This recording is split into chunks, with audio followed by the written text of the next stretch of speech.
ผมเป็นคนแรกในประวัติศาสตร์ที่ถูกย้ายจาก Invitee เป็นโปรคำถามต่อมาก็คือแล้วเขาเอาเงินที่ไหนไปสมัครกันเยอะแยะทำไมเขาถึงคอไพ่นี้ตอนเทิร์นแล้วผมก็จะแอบจดไว้แล้วก็กลับมาทำกันบ้านเองเขาเจอผมเขาใช้มัน10 อันนะครับผมไม่เคยคิดว่าทั้งชีวิตหนึ่งผมจะทำให้ไอวี่ใช้แม็ก10 อันได้โป๊กเกอร์เป็นหนึ่งในสิ่งที่ทำให้ผมกับคุณพ่อได้กลับมาบอนดิ้งกันอาจจะโตขึ้นนะครับผมไม่ได้มองบริษัทเป็นเอ็นโกขนาดนั้นแต่ถามว่าอยากได้ไม่อยากได้มากแต่ไม่ได้มองว่าเธอชีวิตนี้ไม่ได้จะไม่มีความสุขเลย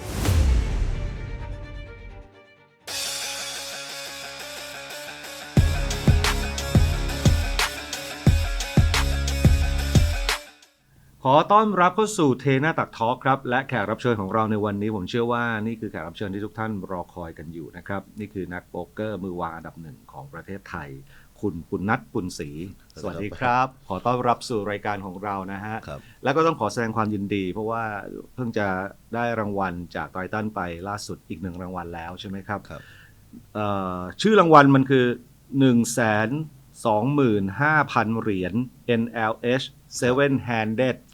ก็คือเล่นกันแค่เล่นกันโต๊ะมากสุด7 คนแล้วก็ค่าสมัคร 125,000 เหรียญครับแต่ว่าได้รางวัลไปแล้ว90 ล้านบาทจากไททัน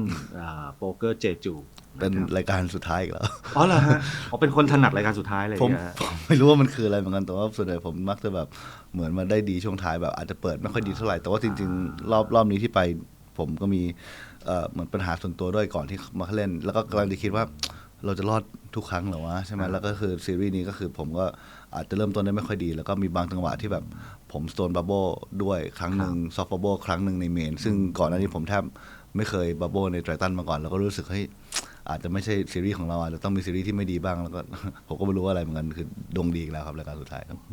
ถึงกันนั้นก็ตามก็ผ่านพ้นมาได้แล้วก็เลยทำให้นี่เป็นถ้วยแชมป์ไททันครั้งที่3แล้วของปุณณัฐนะครับขออนุญาตอ่านรายละเอียดตรงนี้เพราะว่าผมไม่มีทางจำได้นะฮะเริ่มจากคุณเป็นอันดับ9ใน Triton All Time Money List นะครับคุณเข้า Final Table 15 ครั้ง ITM 26 รายการทำรายได้รวมจาก Triton เนี่ยทะลุ 19.9 ล้านดอลลาร์หรือกว่า677 ล้านบาทและก็เป็นนักโป๊กเกอร์ไทยคนแรกที่คว้าแชมป์ไททันได้ถึง3รายการซึ่งทั้งโลกมีเพียงแค่13ท่านเท่านั้น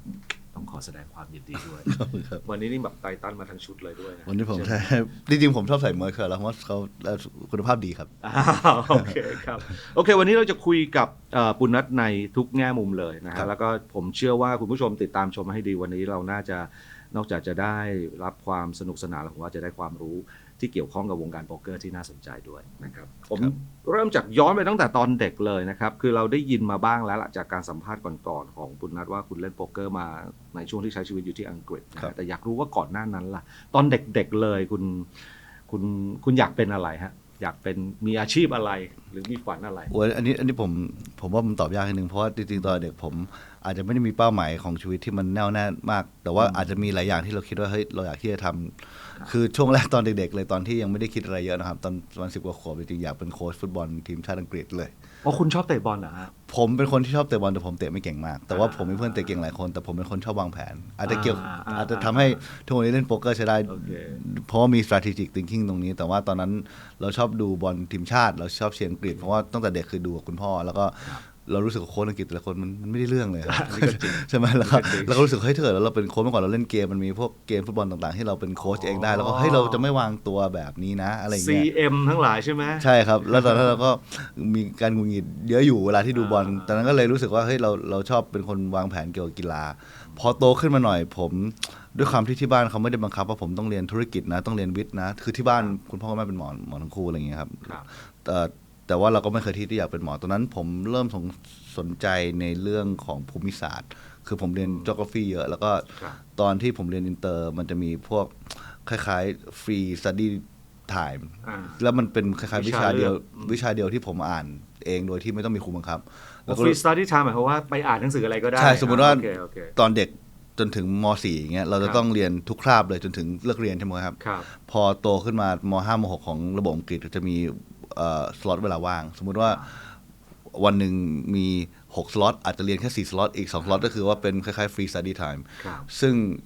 geography ก็จะเป็นหนึ่งใน subject ที่ผมอ่านเยอะแต่ว่าตอนนั้นผมค่อนข้างสนใจเรื่องของโลกร้อนภัยธรรมชาติเรื่องของ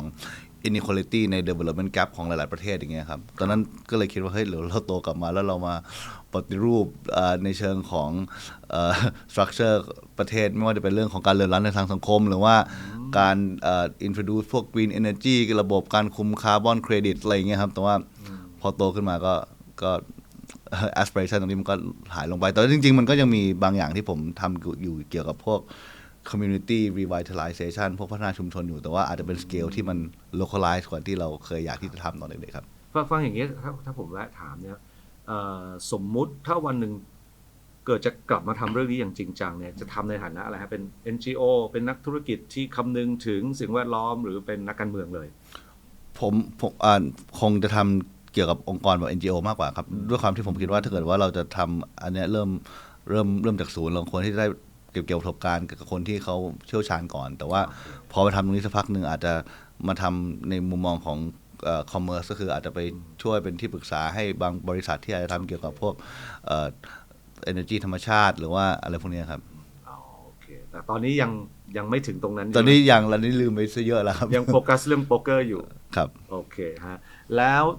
เมื่อกี้ความจริงก็ได้พูดไปบ้างแล้วแต่อยากรู้เพิ่มครับว่าเรียนเก่งไหมถ้าเก่งวิชาอะไรอ่อนวิชาอะไรจริงๆตอนที่ผมอยู่โรงเรียนสมัยมัธยมผมเรียนค่อนข้างเก่งนะครับก็คือว่าจะค่อนข้างเด่นเลยในทางพวกเคมีชีวะแล้วก็เรื่องของคณิตศาสตร์อะไรพวกนี้ครับแต่ว่ามันแปลกตรงที่จริงๆวิชาพวกนี้ผมพอต้องไปทำงานแลบจริงๆหรือว่าวิทยาศาสตร์ต้องทำบ่อยๆผมกับเป็นคนที่รู้สึกเฮ้ยไม่ใช่เป็นสิ่งที่เราอยากที่จะเรียนจริงๆภูมิศาสตร์ผมถึงแม้ผมชอบขนาดไหนอ่ะนั่นเป็นหนึ่งในวิชาที่ผมได้เกรดน้อยที่สุดเทียบกับพวกภาษาอังกฤษภาษาไทยนี่อ่อนสุด แต่ว่าสอบผ่านนะครับสอบผ่านพอไปเรียนที่อังกฤษจริงๆเกรดดรอปเพราะว่าอาจจะเรื่องของการใช้ชีวิตด้วยแล้วก็อาจเหมือนแบบผมอาจจะยังไม่ได้คุ้นเคยกับการที่ต้องไปเรียนต่างประเทศคนเดียวอย่างเงี้ยครับแต่ว่า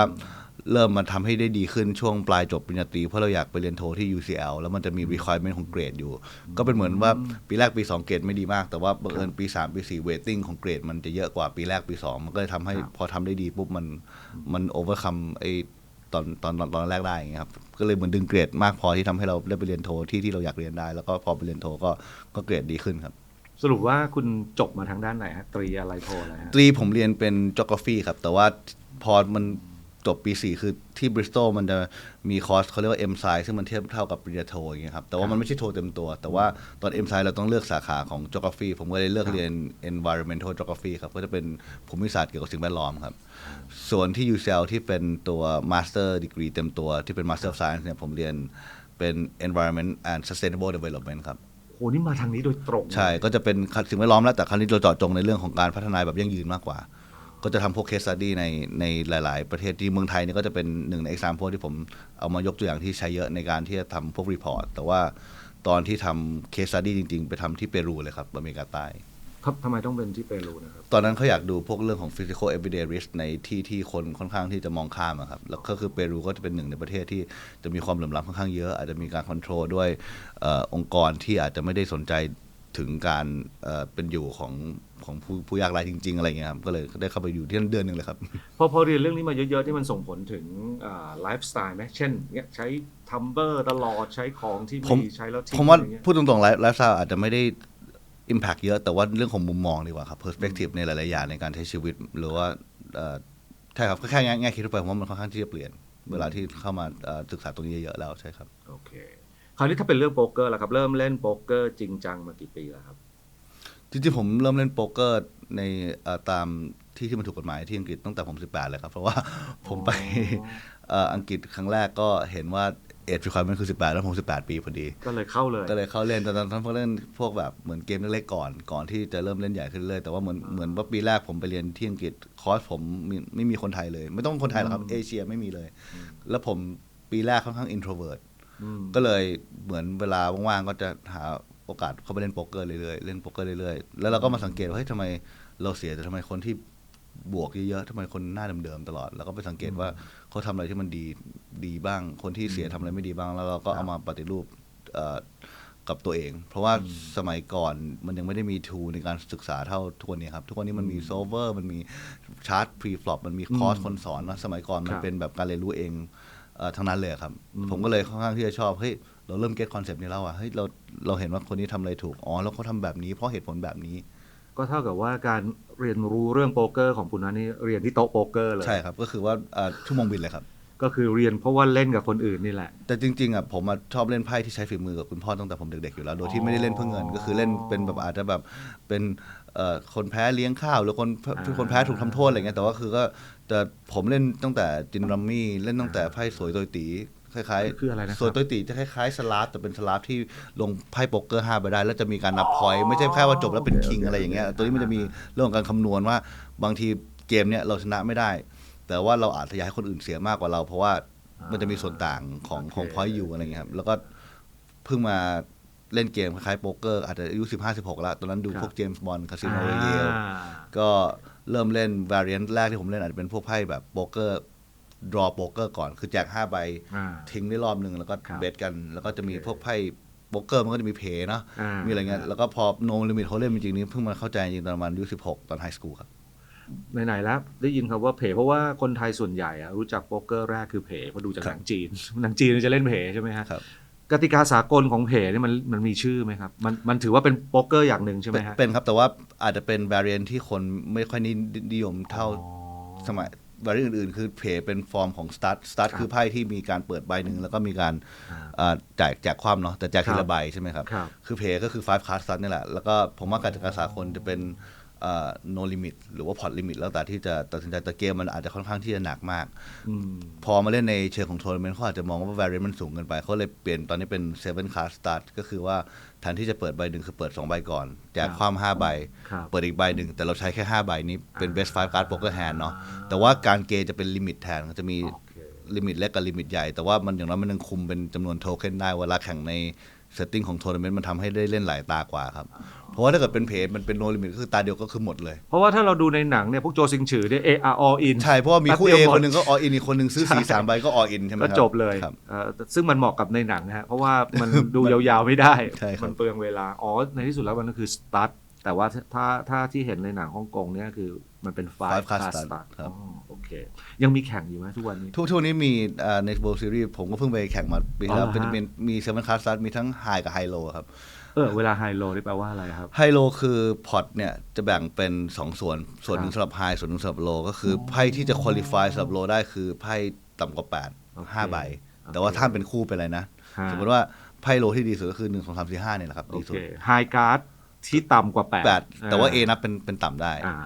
ถ้าเกิดทั้ง2คนออินกันมาแล้วไม่มีใครมีโลเลยคือไม่มีใครมีไพ่8หรือต่ำกว่า5ใบก็ให้พอร์ตไฮอย่างเดียวครับแต่ว่ายากครับมันต้องคิด2ชั้นใช่ไหมต้องคิดเผื่อ2พอร์ตคือสมมติว่าถ้าเกิดว่าเป็นสตาร์ทไฮไพ่ที่ดีเริ่มแรกก็อาจจะดีสุดอาจจะตองในดีมากแล้วหรือว่าเป็นคู่คิงเนี่ยถือว่าใหญ่ละแต่ว่าเราเป็นไฮโลเขาจะชอบเน้นพวกไพ่แบบ1 2 3ที่อาจจะทำทั้งเรียงได้ทั้งสีได้แบบ1 2 3ลงโดยกันนี่คือจะดีมากๆหรือว่าอย่างน้อย1 1 5เนี่ยจะดีกว่าคิง5เยอะเพราะว่าคู่ A เนี่ยมันนับเป็นต่ำได้พอมันมีคู่ A ละจั่วใบเล็กมาอีก3ใบแล้วก็มีโลละคราวนี้เราก็ค่อยไปพยายามจั่วไฮให้มันกินคนอื่นอะไรประมาณนี้หรือถ้าติดสเตรทต่ำเนี่ยก็คือได้ทั้งไฮและโลเลยแทบจะไม่มีทางเสียเลยครับได้กินเต็มหรือว่าตอนที่เริ่มพอเริ่มเล่นโป๊กเกอร์จริงจังเริ่มเรียนรู้วิธีเล่นที่พัฒนาขึ้นแล้วตั้งเป้าหมายไว้ยังไงฮะเพราะว่าจริงๆแล้วผมเชื่อว่ายิ่งอยู่ในอังกฤษด้วยมันจะเห็นบรรยากาศของการแข่งทัวร์นาเมนต์ใหญ่ๆนักโป๊กเกอร์มืออาชีพมีชื่อเสียงอะไรเงี้ยมากมายเราเริ่มตั้งเป้าที่จะเป็นนักโป๊กเกอร์มืออาชีพอะไรอย่างนั้นไหมครับ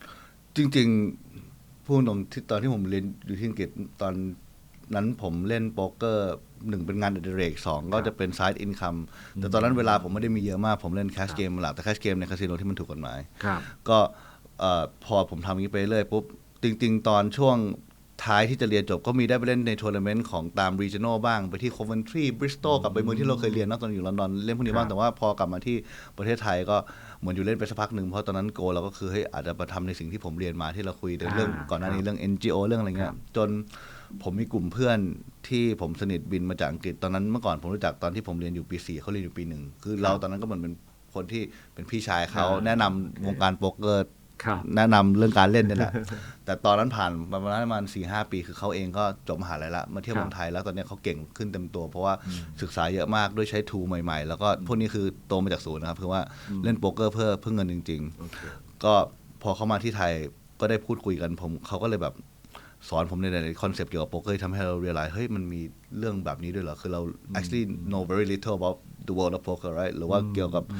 theory ของโป๊กเกอร์เขาเลยถามว่าเฮ้ยแต่ปุณณัฐแต่ว่ายูเป็นคนที่เคยมีหัวดีนะเกี่ยวกับด้านนี้ get concept พวกนี้เราอยากเก่งไหมก็เลยมีคนสอนผมคนสองคนไงผมก็เลยเริ่มมีแรงบันดาลใจใหม่ที่อยากไปเล่นทัวร์ต่างประเทศและทำผลงานได้ดีตอนนั้นเราก็ดูว่าจริงๆในเมืองไทยก็อาจจะมีranking ตรงนี้แต่ว่ารู้สึกว่าคนที่ active ที่เล่นในทัวร์ใหญ่ๆต่างประเทศจริงๆมีไม่เยอะครับ ครับ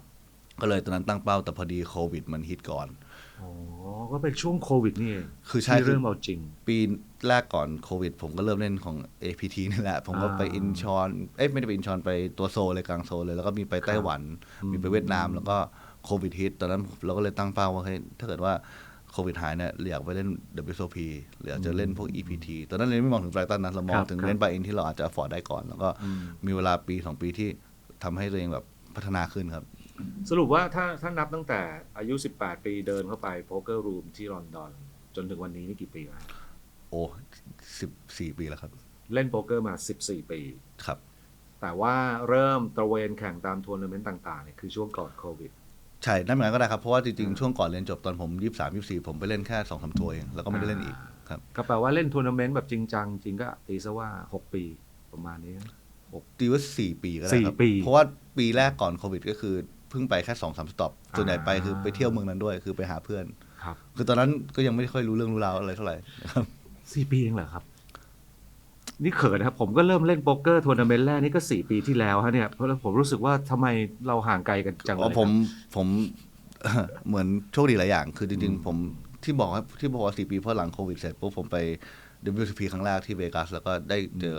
คุณเต้พัชระได้เห็นว่าคนไทยที่ไปแข่งมีใครบ้างพวกพี่ตัวพักคินัยอะไรอย่างเงี้ยครับแล้วก็เริ่มไปเล่นเมนิเวนด้วยกันแล้วก็เป็นรายการ10,000 เหรียญแรกที่ผมเล่นเลยนะก่อนหน้านั้นผมก็จะเล่นอัปเดตบายเอ็นอยู่ประมาณ 1,000-2,000 เหรียญอะไรเงี้ยครับ ครับ แต่ตอนนั้นผมไปเดย์5กับคุณเต้ อ่า แต่ว่าตก ทั้งคู่ ตกพร้อมกันคือเงินรางวัลได้เท่ากันแต่ว่าตก อ๋อ IGM ทั้งคู่ ครับ อ่า ประมาณที่100 กว่าจาก 6-7,000 คนแต่อันนั้นมัน ครับ ก็เหมือนว่าเป็นแรงบันดาลใจทำให้ผมอยากแบบเล่นทัวร์ต่อ โอเค แล้วก็คือกลุ่มที่ผมอธิบายว่ากลุ่มเพื่อนผมจากอังกฤษเขาก็อยู่ที่นั่นด้วย แต่เขาเล่น ครับ แคชเกมเป็นหลักแต่ว่าด้วยความที่เขาอยู่ที่นั่นแล้วเวลาผมว่าผมก็ไปนั่งปรึกษาหารือกับเขาไปฟังเขาแล้วก็บังเอิญ อาจจะมองเป็นข้อดีก็ได้ว่า ผมบังเอิญเป็นโควิด ตอนช่วงคริสต์มาสก็เลยทำให้เราบินกลับไทยไม่ได้ ครับ คือกำลังมองว่าบินกลับไทยได้เร็วสุดคือเขาดาวน์บนเครื่องบินก็คืองั้นอย่าเลยแล้วกัน อ่า บังเอิญดูเชดูมันมีพวกโปกโกไฮโรเลอร์อยู่วันที่2ที่3 มกราแล้วก็คิดว่าเฮ้ย ครับ งั้นเราขอที่บ้านผมขอบินกลับหลังปีใหม่แล้วกันอย่างน้อยได้ ครับ เล่น10,000 เหรียญต่อเพราะว่า ครับ เราพอที่จะทำได้ผลงานได้ดีในช่วงเดือนธันวาครับ ครับ พอไปเล่นปุ๊บผม โชคดีครับได้แชมป์2 วันติด อ๋อ อันนั้นก็เลยยิ่งเป็น ambition ที่แบบเราอยากจะกลับมา WSOP เต็มตัวในปีที่ 2022 เนี่ย 2 รางวัลที่ว่านั้นนั่นก็คือ WSOP เหมือนกันครับ เป็นโป๊กเกอร์โคทัวร์ครับคือโป๊กเกอร์โคเขาจะจัด โป๊ก พ เก ว อก ร์โกโอเค เขาจะจัดพวกไฮโรลเลอร์ตลอดทั้งปีอยู่แล้ว แต่นั้นเป็นเหมือนแบบเป็น2 รายการแรกของปีครับ โอเค คราวนี้เรามาเข้าเรื่องไตรตันกัน เพราะว่าผมเชื่อว่าหลาย ๆ คนเนี่ยเริ่มได้ยินชื่อของปุณณัฐก็จากการที่คว้าแชมป์ที่ไตรตันนี่แหละเพราะเงินรางวัลมันสูงมากนะครับดังนั้นผมอยากเริ่มอย่างนี้ก่อนฮะด้วยความที่เท่าที่ความรู้อย่างคนที่เริ่มติดตามโป๊กเกอร์โดยทั่วไปเวลาได้ยินชื่อไตรตันก็จะสิ่งแรกที่แวบขึ้นมาในหัวคือค่าสมัครแพง แล้วก็เต็มไปด้วยไม่โปร ก็บรรดานักธุรกิจที่มีเงินเยอะ หรือคนดังๆ หรือคนดังๆนะฮะดังนั้นเนี่ยเริ่มจากอย่างนี้ก่อนครับทำไมหรือมั่นใจขนาดไหนทำไมเริ่มตัดสินใจเข้าไปแข่งในไตรตันเริ่มเมื่อไหร่ปีแรก ผมเล่นครั้งแรกที่ไซปรัส 2022 น่าจะเป็นเดือนกันยาแล้วคือหลังจาก WSOP ที่ผมไปเล่น WSOP เต็มตัวครั้งแรก แต่ว่าเหมือนซีรีส์นั้นผมเริ่มเล่นพวกไฮโรลเลอร์ใน WSOP เป็นครั้งแรกครับพวกรายการ 50,000 เหรียญอะไรเงี้ยแล้วผมได้ที่ 3 ก็เลย โอเค เหมือนมีความมั่นใจมากขึ้นนิดนึง แต่ว่าก็รู้ตัวนะครับว่าดวงดีมากแล้วก็จริงๆอาจจะไม่สมควรที่จะติดท็อป 3 ด้วยซ้ำแต่ว่าตอนนั้นไตรตันเริ่มกลับมามี Invitational ใหม่เป็นครั้ง ครับ หลังจากโควิดก็คือว่าที่มี VIP Invite Pro แต่คำว่า Invitee หรือ VIP ของเขาเนี่ยมันค่อนข้าง delicate ก็คือว่าแล้วแต่ว่า panel เขาจะยอมรับว่าให้อยู่ฝั่งไหน ตอนนั้นผมไม่แน่ใจว่าเขาต้องการcoverage จากฝั่งคนไทยหรือเปล่าและอีกอย่างหนึ่งโป๊กเกอร์ในไทยค่อนข้างใหม่สมมติว่าตัวผมเองเนี่ยอาจจะเล่นโป๊กเกอร์มานานแต่ว่า on paper ผมเล่นทัวร์มาไม่ถึง1 ปีคนที่เป็นโปรระดับโลกก็ยังไม่รู้จักผมถ้าให้ผมไปอยู่ฝั่งโปรมันก็แอบดูไม่ค่อยแฟร์ถูกไหมครับป้าเขาเลยให้ทั้งผมคุณเต้นและคุณเต้พัชระเป็นฝั่งinvitee ก็คือฝั่ง VIP businessman เนี่ยแหละทั้งหมดเป็นฝั่งนักธุรกิจที่ไป invite pro แล้วตอนนั้นน่ะคนที่เขาเสนอชื่อผมไปแล้วผ่านคือแดนนี่แทงซึ่งตอนนี้ก็เป็นเพื่อนสนิทกันแต่แดนนี่แทงเขาเป็นโปรแล้วเพราะตอนนั้นเขาน่าจะเล่นโป๊กเกอร์มาในทัวร์ไฮสเต็กประมาณ 3-4 ปีแล้วเขาก็ถามว่าผมอยากที่จะ invite เขาไหมผมก็ก็ดีนะเป็นการเปิดโลกเราได้อยู่ฝั่งนักธุรกิจที่อาจจะไม่ได้เสียเปรียบมากหรืออาจจะได้เปรียบนิดหน่อยด้วยซ้ำแต่ถ้าเราอยู่ฝั่งโปรนะตอนนั้นในความสามารถณตอนนั้นผมรู้สึกว่าผมน่าจะเสียเปรียบเยอะแต่เราก็ไปเล่นถึงแม้ว่ามันจะแพงก็ตามแต่ว่าถ้าเกิดตอนนั้นเรามีคนที่ลงทุนกับเราหรือโน่นเนี่ยเราไปเสนอว่าเราได้อยู่ฝั่งเนี้ยเขาน่าจะโอเคก็ถือว่าเราได้ประสบการณ์ด้วยได้ไปอาจจะ make new friend กับพวกแดนนี่พวกโปรระดับเอเชียสมัยนั้นเราก็เคยเจอบ้างแต่ยังไม่ได้สนิทเนาะแล้วก็ได้ถือโอกาสได้ไปครั้งแรกกับคนไทย3 คนด้วยครับก็เลยไปแล้วก็เดี๋ยวผมฟังตรงนี้แล้วเนี่ยมีเรื่องที่ต้องถามละเอียดเพิ่มขึ้นเท่าที่ฟังเมื่อกี้ผมได้ยินคำว่าคอมมิตตี้ที่จะต้องคอยคัดว่าจะเชิญใครมาแข่งบ้างถูกไหมครับงั้นผมเริ่มอย่างนี้ก่อนความพิเศษลักษณะพิเศษของ Triton Tournament เนี่ยมันคืออะไรทำไมต้องมีคอมมิตตี้เหล่านั้นคือใครบ้างแล้วใครเฉลี่ยในการที่คุณจะถูกรับเชิญเข้ามาแข่งขันนี่มันมีอย่างไรบ้างคือจริงๆความพิเศษของ Triton มันอยู่ที่ prestige ของรายการอยู่แล้วไม่ว่าจะเป็น public event หรือว่า private event แต่ว่า private event ในที่นี้ที่เราบอกว่าทำไมถึงต้องมี committee คือเขาเรียกว่า invitational ซึ่งก็คือนักธุรกิจเชิญโปรคราวเนี้ยคำว่านักธุรกิจหรือ invitee ก็ต้องถูก approve จากบอร์ดหนึ่งที่เขารู้สึกว่ามันแฟร์ระดับหนึ่งซึ่งก็จะ comprise ด้วย owner ของ Triton พวกคนที่เป็น ambassador ของแบรนด์นี้แล้วก็อาจจะเป็นพวกhigh level associate ก็คือว่าอาจจะเป็นพวก partner ของแบรนด์นี้พวกอาจจะเป็นเจ้าของคาสิโนหรือว่าสถานที่จัดแข่งของแต่ละประเทศนั้นๆอะไรอย่างเงี้ยครับที่เขาจะมองว่าคนเนี้ยโอเคนะที่เป็น invitee based on แบบประสบการณ์ในการเล่นโป๊กเกอร์ based on เป็นคนที่ไม่ได้พึ่งโป๊กเกอร์เป็นสายเงิน income หลักอาจจะเป็นคนที่มีธุรกิจส่วนตัวอยู่แล้วหรือว่าโตมาจากการเป็นนักธุรกิจก่อนที่จะเล่นโป๊กเกอร์แต่ชอบเล่นโป๊กเกอร์ใช่ครับก็บางทีพูดตรงๆแล้วกันก็จะมีความคลุมเครืออยู่บางคนเขาจะมองเฮ้ยทำไมคนนี้ผ่านทำไมคนนี้ได้เป็นอินไวทีได้ยังไงเพราะว่าทุกวันนี้หลายๆคนที่อาจจะเป็นนักธุรกิจหรือเป็นคนที่ไม่ได้เป็นชื่อดังมาก่อนก็เล่นโป๊กเกอร์บางทีเก่งกว่าโปรอีกนะครับแต่ว่าแบบผมจริงๆตอนนี้ผมอยู่ฝั่งโปรผมเป็นคนแรกในประวัติศาสตร์ที่ถูกย้ายจากอินไวทีเป็นโปรเป็นข้ามฝั่งใช่ผมได้เล่นอยู่ฝั่งนี้2 ครั้งแล้วก็ปี 2023 ผ่านไปปีนึงโดนให้เปลี่ยนรู้สึกว่าไม่ได้แล้วคุณต้องมาอยู่ฝั่งนี้แล้วใช่ครับความสัดส่วนล่ะครับว่าอันนี้เรากำลังพูดถึงไอ้อีเวนท์ที่เป็น invitation only ใช่ไหมฮะ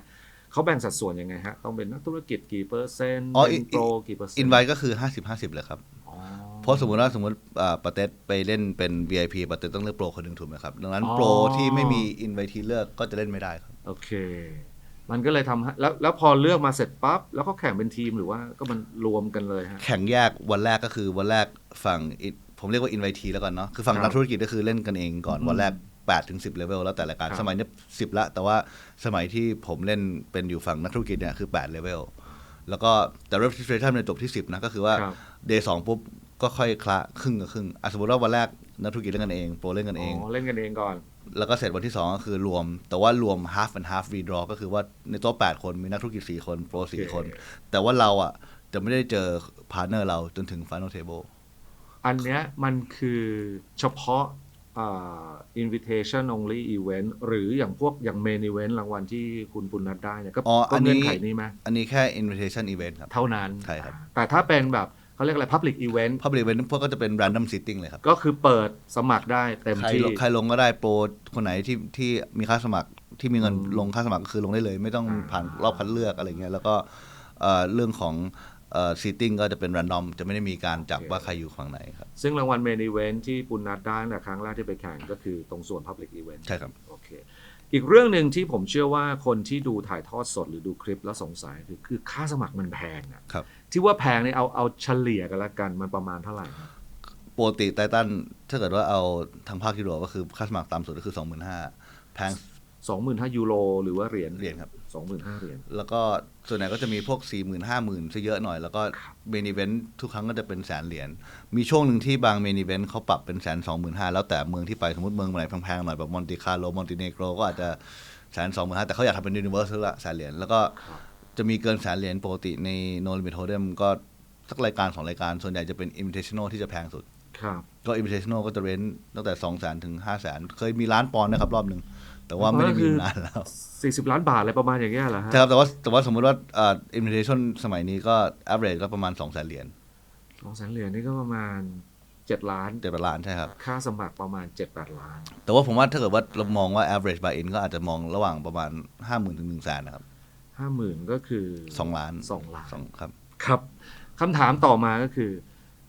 แล้วเขาเอาเงินที่ไหนไปสมัครกันเยอะแยะ โอเค ฝั่งนักธุรกิจเราเข้าใจได้ ใช่ แบบ พวกนี้เป็น ที่ผัวของแฟนๆของที่มีแฟนมากมายในเมืองไทยเนี่ยเขามีตังค์มาเล่นแน่ๆ ใช่ครับ แต่อย่างสมมุติโปรทั่วไปอย่างเงี้ยเขามีตังค์เยอะๆมาสมัครอย่างเงี้ยครับ คือจริงๆ ecosystem ของ Titan ครับ จะมีอยู่2ฝั่งแบบที่ปาเต็ดพูดก็คือว่าจะมี ครับ พวกฝั่งนักธุรกิจที่ อืม ก็ทั่วโลกเลยอาจมีพวกคนอินเดียซันตอสก็มีพวกนักธุรกิจที่ชื่อ JNT ที่เขาเป็นแบบเจ้าของฟาร์มไมโครดิโคที่ใหญ่ในฝรั่งเศสที่เขาเล่นเพื่อที่จะฝึกสมองนะครับเป็นแบบการฝึกไม่ให้ตัวเองแบบเป็นอัลไซเมอร์เป็นการฝึกที่ให้ตัวเองแบบยังมองสีเห็นอยู่อย่างเงี้ย แล้วก็มี แพงจังเลยนะครับฝึกสมอง ใช่ ที่ ใช่หรือว่าพวกนักธุรกิจ real estate ธุรกิจพวกนี้ โอเคครับ เต็มหมดพวกนี้ obviously มีเงินจ่ายอยู่แล้ว อืม คราวเนี้ยคนพวกเนี้ยหลายคนด้วยความที่รู้ว่าตัวเองเล่นเป็นรอง ก็มีการถือนะคนที่เป็นโปรสมมติว่า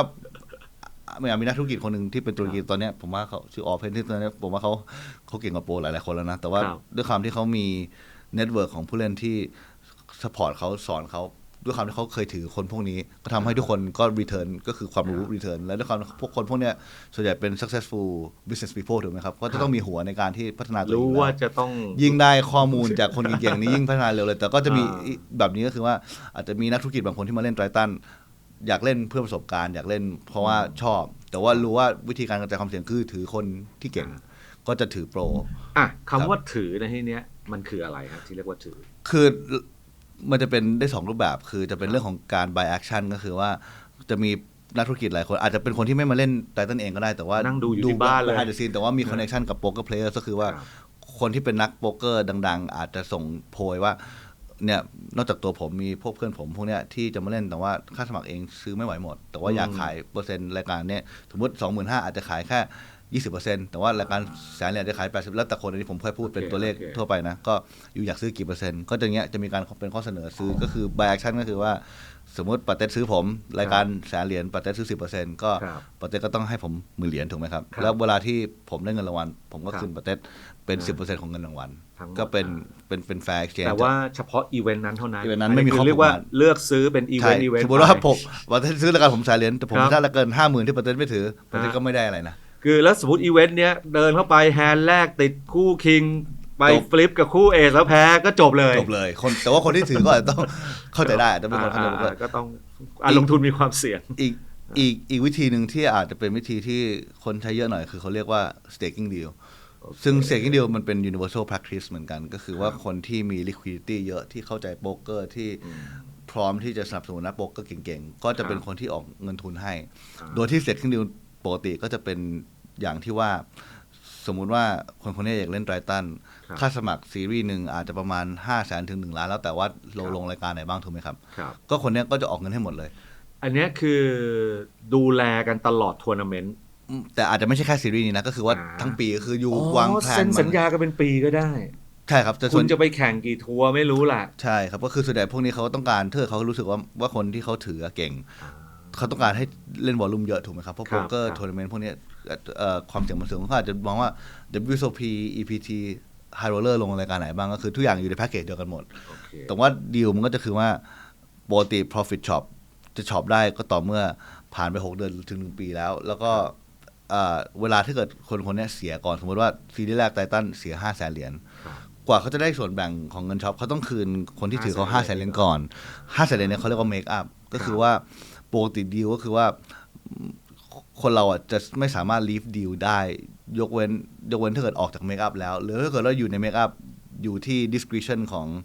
งสเตเกอร์ว่าโอ้ฉันไม่ไหวแล้วคุณไม่ได้อาจจะไม่ได้เก่งเท่าฉันคิดหรือว่าคุณเล่นเสียงเงินไป ครับ คุณหน้ามืดหรือเปล่าผมตัดคุณ อันนี้ก็คือแล้วแต่ Cut สเต loss เกอร์แต่ถ้าเกิดสเตเกอร์ไม่อยากที่จะปล่อยคุณก็ต้องยังต้องเล่นอยู่ ถ้าเกิดว่าคุณอยู่ในเมคอัพคือต้องพยายามเคลียร์เมคอัพอันนี้ก็เรียกว่าเมคอัพใช่ ผมพยายามอธิบายเป็นภาษาชาวบ้านก็แปลว่า ครับ สมมุติผมเป็นมหาเศรษฐีแล้วผม อ่ะ มั่นใจในฝีมือปุณณัท ครับ บอกว่าปีเนี้ยจะไปแข่งทั้งหมด5ทัวร์นาเมนต์ใช้เงินประมาณ10 ล้านบาทสมมุติ ครับ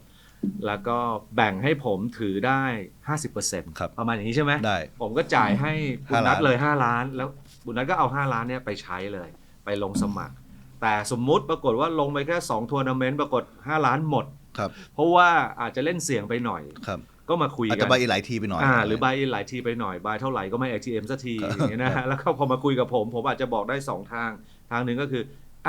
ไม่เป็นไรเอาไปอีก5 ล้าน เพื่อที่จะได้อยู่ต่อจนถึงสิ้นปี หรือโอเคงั้นเราเลิกแล้วต่อกัน เลิกกัน ผม อยู่ก็ ผม ฟรี ยอมเสีย5 ล้านนั้นฟรีไป ใช่ ผมไม่ ใช่ เสี่ยงต่อแล้ว ใช่ เพราะถ้าทางผมจะลงทุนกับคนผิด ครับ ผมไปลงทุนกับคนอื่นดีกว่า ครับ อะไรแบบนี้ ใช่ครับ แต่ในขณะเดียวกันสมมุติว่าเ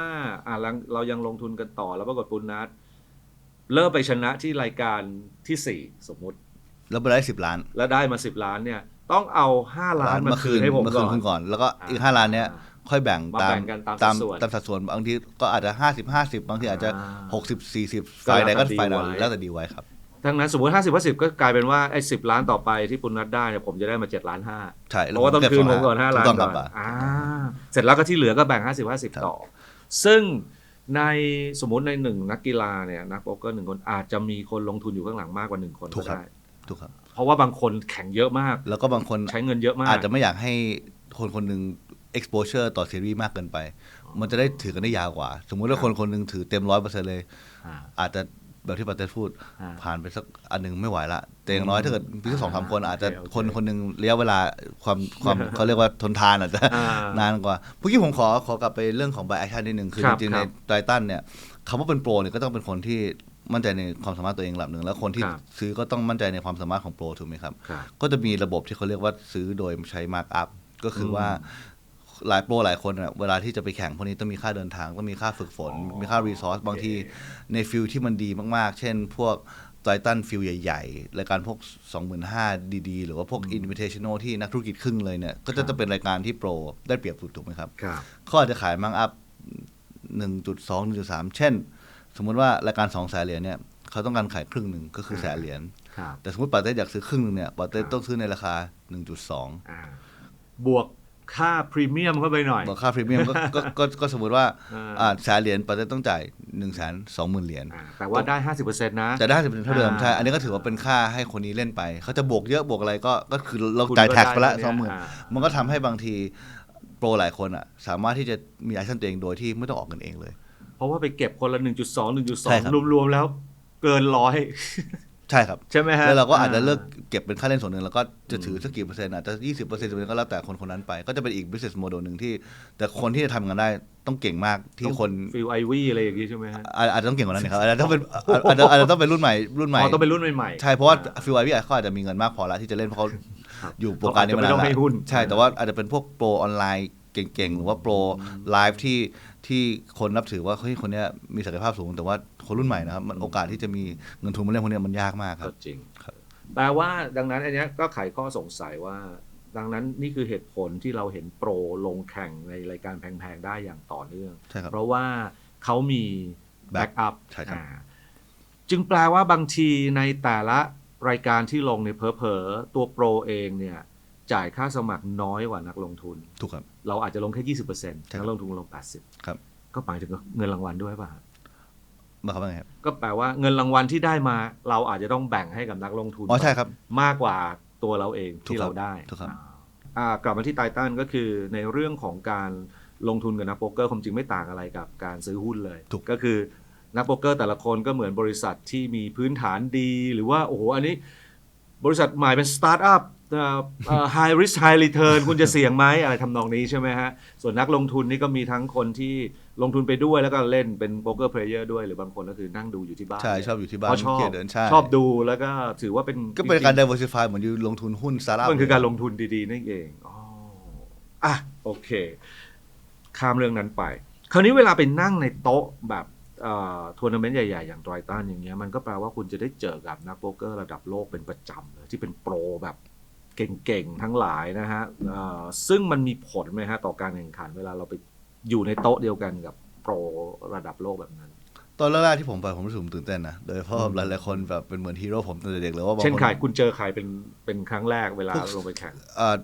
ผมอาจจะแบบชอบพวกไมเคิลอดัมโมสตีเวนชิดวิก Adamo อะไรอย่างเงี้ยครับหรือว่าพวกเจสัน ชิด คู วิก น ผมก็ชอบ แบบผมเป็นคนอังกฤษด้วยไงครับไม่ใช่คนอังกฤษผมเป็นคนที่ไปเรียนที่อังกฤษมาแล้วก็ผมเห็นชิดวิกเดเวลลอปไปตั้งแต่ตอนที่ผมเรียนอยู่มหาลัยคือตอนนั้นเขาเล่นพวกทัวร์มิสเทคที่อังกฤษจนมาเล่นตอนนั้นผมจำได้เขาออกสตรีมใหม่ๆผมมองเลยว่าให้คนนี้เก่งเสร็จปุ๊บเห็นเขาเริ่มมาเล่นแพงขึ้นจนเขาเป็นดาราระดับโลกพอมาเล่นครั้งแรกมันก็เก่งนะด้วยความที่เขาเก่งด้วยแล้วก็เหมือนได้สู้กับคนที่รู้สึกว่าเฮ้ยคนนี้มันเป็นเหมือนแบบเป็นคล้ายๆอีลิทแล้วอะของวงการโป๊กเกอร์เนี่ยก็ตอนแรกก็มีตื่นเต้นบ้างครับแต่ว่าผมรู้สึกว่าข้อได้เปรียบผมในบางเชิงคือคนอาจจะ underestimate ผมก็คืออาจจะไม่ได้มองว่าผม capable of แบบ bet certain hands of value หรือว่า take แบบไลน์แปลกๆที่ค่อนข้าง tricky หน่อยเพราะเขาอาจจะมองว่าเราเป็นมือใหม่อาจจะเล่นค่อนข้าง ABC เล่นค่อนข้าง straightforward เนาะพอถ้าเกิดถามถึงว่าผ่านมาแล้วประมาณ 2-3 ปีที่เล่นไททันมาตอนนี้ก็เรื่องของความตื่นเต้นเรื่องของความ starstruck หรือการกดดันก็น้อยลงครับแต่ว่าก็ยังมีความที่เราอยากเล่นได้ดีที่สุดอยู่เพราะว่าเหมือนจะเป็นความภูมิใจของเราเองที่เราเล่นได้ดีเจอโปรที่เก่งๆเหล่านี้ครับแล้วเราสามารถ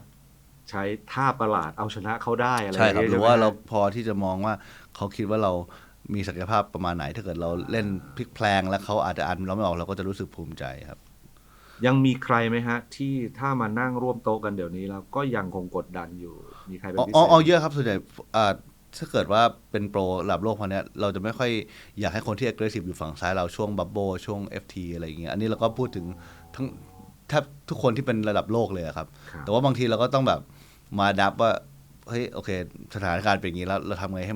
มันออกมาน่าจะดีที่สุดสำหรับเราแต่ว่าในทุกวันนี้ผมไปเล่นไททันเวลาเจอคนที่ผมมองว่าเก่งมากๆเวลาอยู่ที่โต๊ะผมจะไม่เล่นโทรศัพท์เลยนะครับก็คือว่าจะดูว่าเขาเล่นแต่ละแฮนด์ยังไงทำไมบอร์ดนี้บางทีเราไม่เห็นไพ่เขาแต่ทำไมบอร์ดนี้เขาถึงเลือกเกย์ไซส์นี้ทำไมเขาถึงเช็คเรสราคาเท่านี้บางทีเขาเปิดไพ่มาทำไมเขาถึงคอไพ่นี้ตอนเทิร์นแล้วผมก็จะแอบจดไว้แล้วก็กลับมาทำกันบ้านเองก็เป็นการได้เรียนรู้แบบที่ผมพงกับประเทศ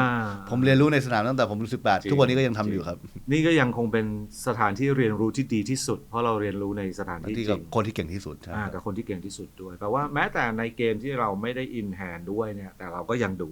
เฝ้าดูอย่างละเอียดทุกแฮนด์เราได้ความรู้หมดครับคุณได้3ถ้วยนะฮะจากไททันนะครับครั้งแรกคือไซปรัส2022ที่2เจจู2024แล้วก็ล่าสุดก็เจจูอีกครั้งในปีนี้แต่ละครั้งที่ได้ถ้วยเนี่ยความรู้สึกมันแตกต่างกันไหมฮะถ้วย1ถ้วย2ถ้วย3จริงๆถ้วยแรกเป็นเหมือนช็อกมากกว่าครับเพราะว่าไม่ได้คาดหวังว่าจะได้แชมป์คือถ้าเกิดพูดถึงความคาดหวังในครั้งที่ไปเล่นไททันผมพูดตรงๆนะแต่คือว่าผมขอแค่ไม่เสียคือที่เมื่อกี้เราคุยกันเรื่องของ value ในการอยู่ที่โต๊ะหรือว่าประสบการณ์ที่ไปอยู่ใน high pressureทัวร์นาเมนต์แบบนั้นคือขอให้แค่ไปแล้วได้ความรู้เพิ่มขึ้นมาแล้วได้ ITM ได้ไม่เสียเนี่ยก็ถือว่าเป็นประสบความสำเร็จแล้วซีรีส์แรกซีรีส์นั้นที่ไซปรัสผมไปแล้วก็บังเอิญบายไป2 บายอินใน Invitational คือดวงไม่ดีแล้วก็เหมือนไปเสียอย่างอื่นด้วยมีเรื่องของแคชเกมบนสตรีมที่ผมมีคู่ A เฮา A เจอ4-8อีกแล้วคิดว่าเฮ้ยถ้าเกิดรอบนี้เราทำได้ไม่ดีเลยนี่เราจะได้มีโอกาสเล่นอีกไหมอะไรเงี้ยในเชิงของคนที่เขาเป็นนักลงทุนที่หุ้นกับเราเขาจะไว้ใจความสามารถเราไหมอะไรเงี้ยครับจนถึงเป็นโอเอ็นก็เป็นโอกาสสุดท้ายแล้วผมก็คิดว่างั้นผมขอแค่ ITM ก่อนเพราะตอนนั้นถ้าเกิดว่าผม ITM ปุ๊บผมจะขึ้นเป็นที่1เมืองไทยในเชิงของ O-Time Money Race แล้วก็การที่ได้ITM หรือ FT ในการแสนเหรียญก็จะเป็นมายล์สโตนครั้งแรกเพราะว่าอันนั้นน่าจะเป็นแสนเหรียญแรกที่ผมเล่นในชีวิตนะครับคือโอเค Invitational 2 แสนเหรียญแต่ใน Public Event ผมไม่เคยเล่นเกิน 50,000 เหรียญมาก่อนอันนั้นเป็นครั้งแรกพอ FT ปุ๊บตอนนั้นก็รู้สึกว่าคลายความกดดันลงแต่ว่าอย่างน้อยโอเคเรามาเกินคาดแล้วสำหรับรายการนี้ซีรีส์นี้ไม่ค่อยดีเท่าไหร่ขอให้ทำได้ดีสุดแล้วกันอย่างน้อยเป็นออกทีวีคนดูทั้งประเทศเลยคือที่เหลือเป็นกำไรแล้วใช่แต่ผมแอบมองอยู่นะว่าผมต้องได้ที่4หรือที่5ที่4แล้วผมถึงจะข้ามโอเคไม่งั้นไม่เบรกอีเวนต์ไม่เบรกอีเวนต์ใช่แต่พอชนะคืองงครับเพราะว่าจริงๆแฮนด์ที่ทำให้ชนะผมก็เหมือนเล่นผิดทั้งคู่แต่ว่าผมอาจจะผิดกว่าผมไม่แน่ใจแต่ว่าเหมือนมันฟุกชนะฟิปแล้วก็คือได้แชมป์เลยมันทุกอย่างมันเกิดขึ้นเร็วมากครับ แฮนด์นั้นมันเป็นยังไงนะครับ คือ เหลือ 3 คนครับ แล้วก็ โอเค สมมุติว่าผมมี 70 Big Blind ทางของ ครับ Limitless Victor Malinowski ที่เป็น Cash Game Player เหมือนกันมี 71 ครับ แต่มีคนหนึงมีประมาณ โอเค 10นิดๆก็คือว่าหลักการตอนเนี้ยคือผมกับเขาเนี่ยไม่ควรเล่นพอร์ตใหญ่ด้วยกัน อ่า ควรที่ ต้ จะ องให้คนที่ตกไปก่อน คนที่ตกก่อนเพราะเพย์จัมมันเยอะมาก ครับ แต่ตอนนั้นมันเป็นเหมือน3แฮนด์แล้วเหมือนผมอาจจะเล่นมาหลายวันด้วย อาจจะไม่ได้คุ้นเคยการเล่น ICM ของทัวร์นาเมนต์มาด้วย คือผมเปิดคู่10ตอนปุ่ม แล้วผมเจอเขา3เบสเป็น8บิ๊กแล้วผมคิดว่าโพสต์ฟลอปเขาอาจจะเล่นดีกว่าผม แล้วก็เขาอาจจะมองว่าจุดเนี้ยเงินเนี้ยสำคัญสำหรับผมมาก ผมอาจจะหมอบเยอะ เพราะว่าต้องการให้คนนี้ตกก่อน ครับ ผมเลยออินเลย เพราะผมรู้สึกว่า3คนคู่10ก็ใหญ่เนาะ3คน ครับ เขามีเอชคิงครับ โอ้ เขาก็เลยเขาคิดไปเขาคอ เพราะว่าเขาอาจจะมองว่าผมอาจจะมีเอชควีนนะซึ่งจริงๆผมมีไม่ได้หรอก แต่ว่าเขาเองก็พร้อมที่จะการโบว์เพื่อถ้วยเหมือนกัน ก็คือเหมือนประมาณว่าใครชนะตานั้นคือเป็นแชมป์แหละครับพูดง่าย ครับ ๆโชคดีผมชนะ แต่มันเกิดขึ้นเร็วมากเลยเพราะตอนแรกเขาจะมองว่าคนนี้ตกก่อน แล้วผมกับลิมเบเลสอาจจะต้องเล่นเฮดซับกันนานเพราะว่า ครับ 70-80วินี่เฮดซับนานนะครับป๋า ครับครับ คนเขาอาจจะมองโหเราอาจจะเล่นกันถึงตี 4 ตี 5จริงที่ไหนได้15 นาทีจบแล้วครับ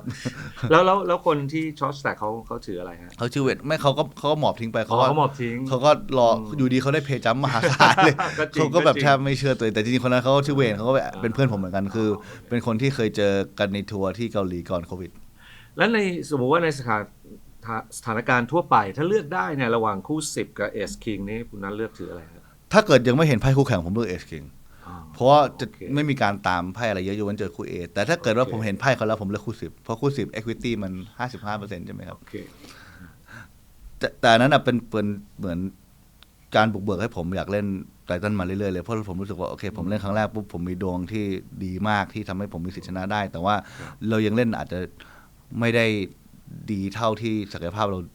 จะพาเราไปถึง คือก็คือรู้สึกว่าในสต็อปหน้าอยากที่จะเล่นดีกว่านี้ เพื่อที่จะถ้าเกิดในอนาคตชนะอยากชนะด้วยความที่เราอาจจะภูมิใจกว่านี้ ครับ แต่ผมพูดตรงนั้นรอบแรกผมก็ภูมิใจเพราะว่ากว่าที่ผมไปถึง Final Table อะตอนที่เล่นพวก Deep Stack Middle Stage ผมรู้สึกว่าโพสต์สอบผมทำได้ดีมากเดี๋ยวคู่ต่อสู้ผม แต่พอไปอยู่ FT เรื่อง ICM มันค่อนข้างใหม่สำหรับผมม